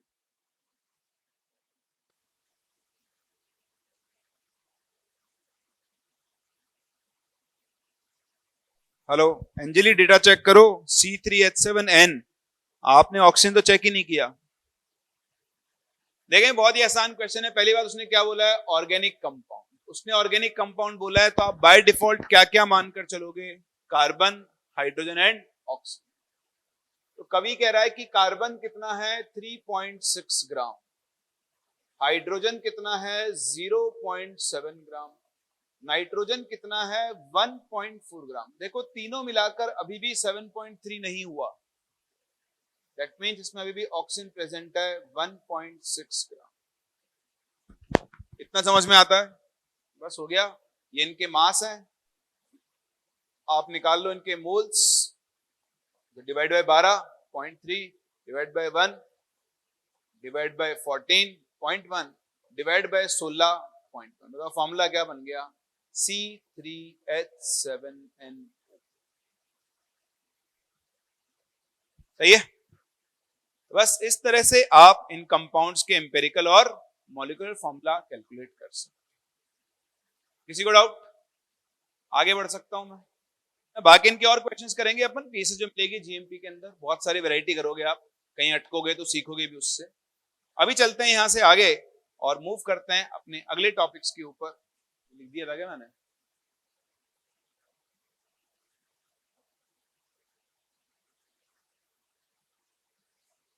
ये तो कुछ लोचा हो गया।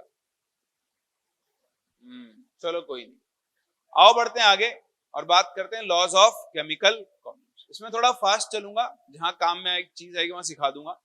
पहला होता है law of conservation of mass, जो मैं आपको पहले भी सिखा चुका हूं। बताओ law of conservation of mass क्या कहता है?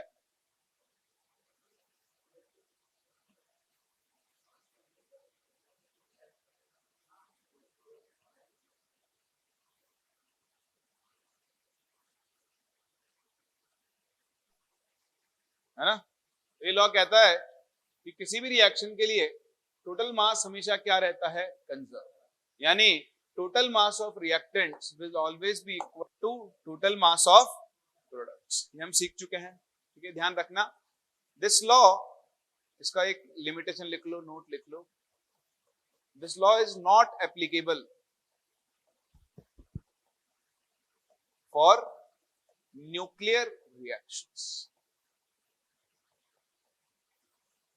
as some mass may get converted to energy following आदरणीय आइंस्टाइन का mass energy relation equal to delta m into c square. ये आप मॉडर्न फिजिक्स में पढ़ोगे आगे, is equal to delta m into c square, ठीक है ना? इसको मास डिफेक्ट बोलते हैं। तो न्यूक्लियर रिएक्शंस कैसी होती है, जैसे ये रिएक्शन है कि 7N13 changes to 6C13 plus 1E0, इस तरह ये रिएक्शंस होती है न्यूक्लियर रिएक्शंस, जहां पर एक एटम दूसरे एटम में कन्वर्ट हो जाता है। ये इलेक्ट्रॉन है, बीटा पार्टिकल, मतलब पॉजिट्रॉन बोलते हैं इसको। मेरे पीछे क्यों पढ़े हो, फिजिक्स वालों से पढ़ना आराम से। हाँ भाई,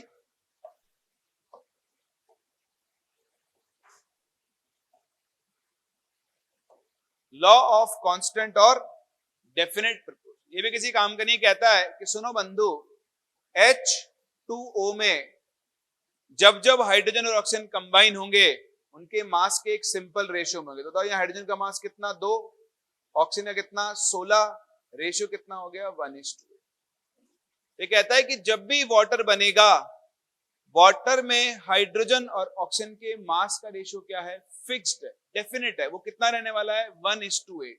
अब आप पानी कहीं से भी ले आओ, पानी चाहे आप नदी से लाओ, चाहे नाले से लाओ, चाहे बिस्लरी का फिल्टर पानी ले आओ, बिलसेरी का ले आओ, चाहे बिस्लरी का ले आओ, है ना, मिलता है ना बिलसेरी और बिस्लरी।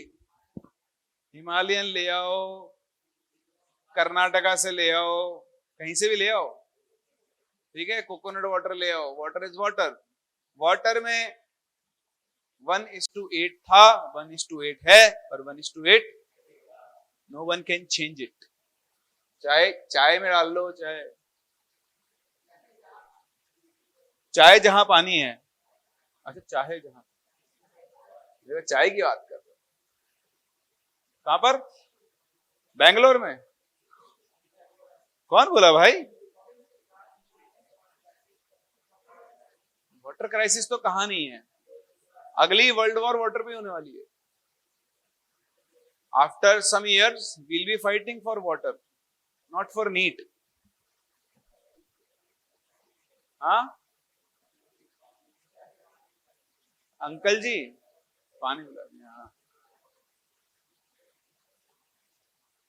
फिर अंकल जी बोलेंगे तुमसे, क्यों भाई तुम्हें तो बोलते थे सेव वाटर, आगे तो तुमको पता ही है ना? नहीं पता, अच्छी बात नहीं होना चाहिए। तो the ratio remains fixed irrespective of the source of rotation, कहीं से भी ले आओ फिक्स रहेगा, ठीक है। चलिए इसके बाद ये किसी काम का नहीं है, नालायक, यूजलेस। ये देखें, ये काम का है भाई, कट गया, कट गया तो ढंग से ही काट देते हैं।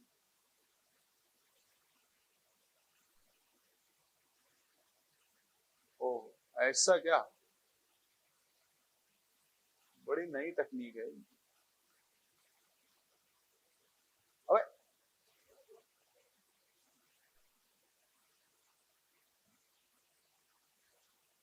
ठीक है, तो क्या कहता है, देखो ये लॉ कब एप्लीकेबल होता है, कैसे काम करता है। जैसे आपके पास कार्बन है, ठीक है, जब दो एलिमेंट आपस में कंबाइन हो और दो या दो से ज्यादा प्रोडक्ट बनाए, पढ़ो, when two or more elements combine to form two or more products, ठीक है, then masses of one element, कोई भी एक एलिमेंट सिलेक्ट करो, जल्दी करो, ऑक्सीजन, ठीक है, तो बताओ यहां ऑक्सीजन का मास कितना है, 16, यहां कितना है, 32। masses of one element which combine with fixed mass of other element, fixed mass का मतलब क्या, जितना कार्बन इथे उतना ही कार्बन इथे, सही है, पढ़ो आगे, which combine with a fixed mass of other element will always be in a simple ratio, मतलब यहां कार्बन कितना है, 12 ग्राम, तो बताओ इस कंपाउंड में 12 ग्राम कार्बन के लिए ऑक्सीजन कितना, 16 ग्राम, यहां बताओ 12 ग्राम के लिए कितना, 32 ग्राम। अगर ये 12 नहीं होता तो हम इसको 12 बनाते, चाहे 12 बना लो या 1 बना लो या 2 बना लो, आपकी इच्छा है। तो अभी देखो कार्बन फिक्स, तो यहां ऑक्सीजन का मास, यहां ऑक्सीजन का मास एक सिंपल रेशियो में आएगा, आ रहा है क्या, आ रहा है, दैट मीन्स ये लॉ ऑफ मल्टीपल प्रोपोर्शन को फॉलो करते हैं, ये लॉ ऑफ मल्टीपल प्रोपोर्शन को फॉलो करते हैं, ठीक है। अगर मासेस का रेशियो होल नंबर रेशियो आ जाए तो फॉलो कर रहा है, अदरवाइज नहीं कर रहा। देखो एक और एग्जांपल लेता हूं, जैसे नाइट्रोजन और ऑक्सीजन मिलकर बहुत बनाते हैं, NO, N2O, NO2, N2O3, NO2, N2O5। हमें चेक करना है कि लॉ ऑफ मल्टीपल प्रोपोर्शन को फॉलो कर रहे हैं या फिर नहीं। हम क्या करेंगे, सबके मासेस निकालते हैं, बताओ नाइट्रोजन कितना, 14 ग्राम के लिए, ऑक्सीजन कितना, 16 ग्राम, यहां कितना, 28 के लिए कितना, 16 ग्राम, यहां देखो 28 के लिए 48 ग्राम O, यहां देखो 20,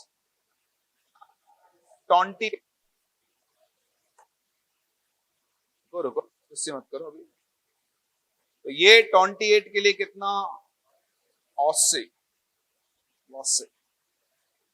पराठा। चलो ठीक है। अभी हम क्या करते हैं, चाहे नाइट्रोजन का मास फिक्स कर लो चाहे ऑक्सीजन का फिक्स कर लो। तो मैं नाइट्रोजन फिक्स कर रहा हूं। बताया नाइट्रोजन कितना है? 14। 14 के लिए 16। अब यहां भी नाइट्रोजन को 14 कर दो। बताओ 28 के लिए 16 आधा, 14 के लिए कितना होगा? 8 ग्राम। दिख रहा है क्या? इधर देखो 28 के लिए 48, तो 14 के लिए कितना? 24। 14 के लिए 32। सही है। यहां 28 के लिए 80। बताओ 14 के लिए 40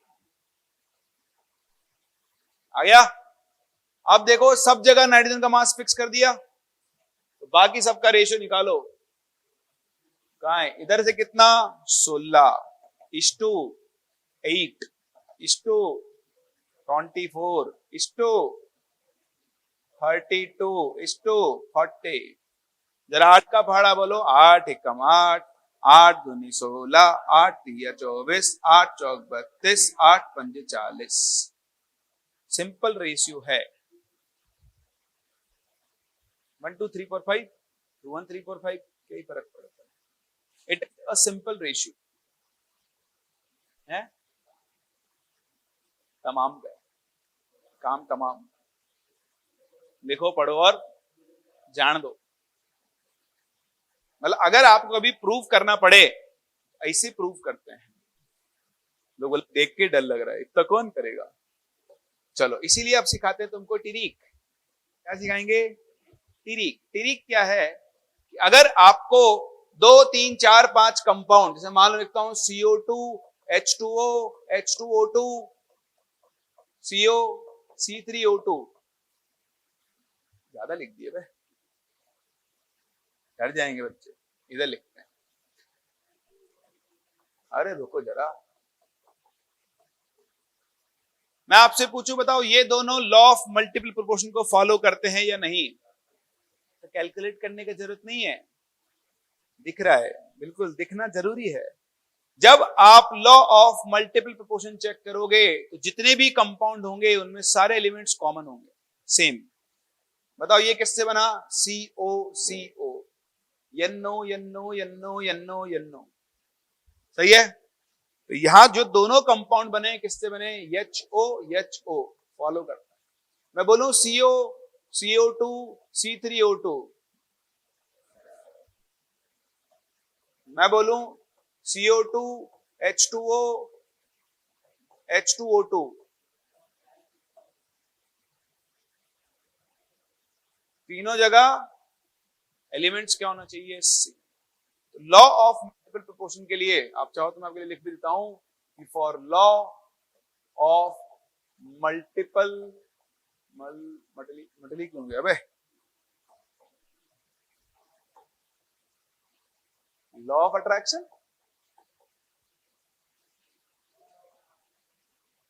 तुम तो मेरे उस वाली साइड चले गए। मोहिनी विद्या, कर्ण पिशाच नहीं, सिद्ध करोगे?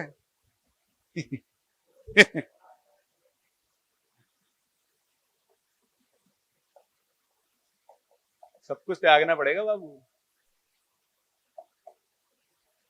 जीवन भी त्यागना पड़ेगा।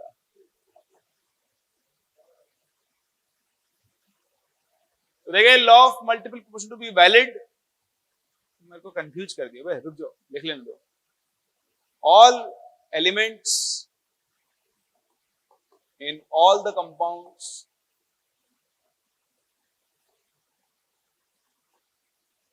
should be same and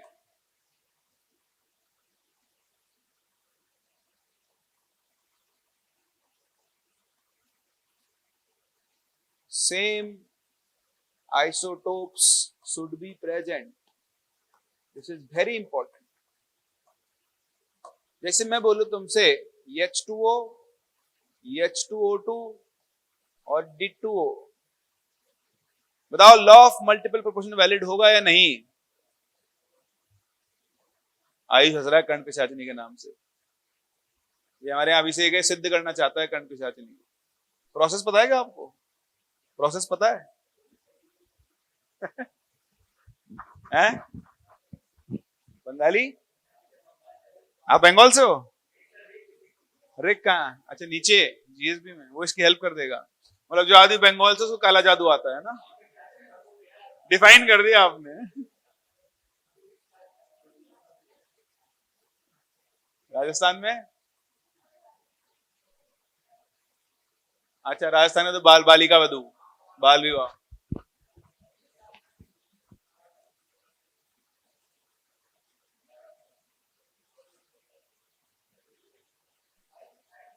इसका मतलब फिर तो जो यूपी से वो सब मुन्ना भैया हैं?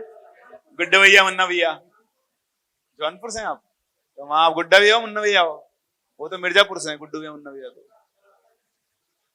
शुक्ला जौनपुर से थे। मलयालिटी का फॉर्मूला पता हो ना हो? बताओ मोलालिटी का फॉर्मूला। हाँ।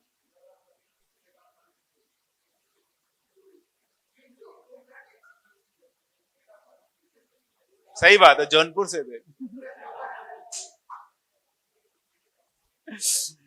चलिए, moles of solute upon, upon, हाँ अपॉन कहाँ बोला आपने?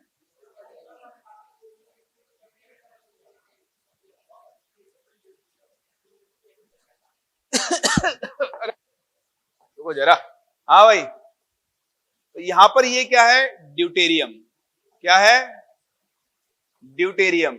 अब ड्यूटेरियम हाइड्रोजन का आइसोटोप है जिसका मास नंबर 2 होता है। यह हाइड्रोजन जिसको हम लोग प्रोटियम भी बोलते हैं, 1H1।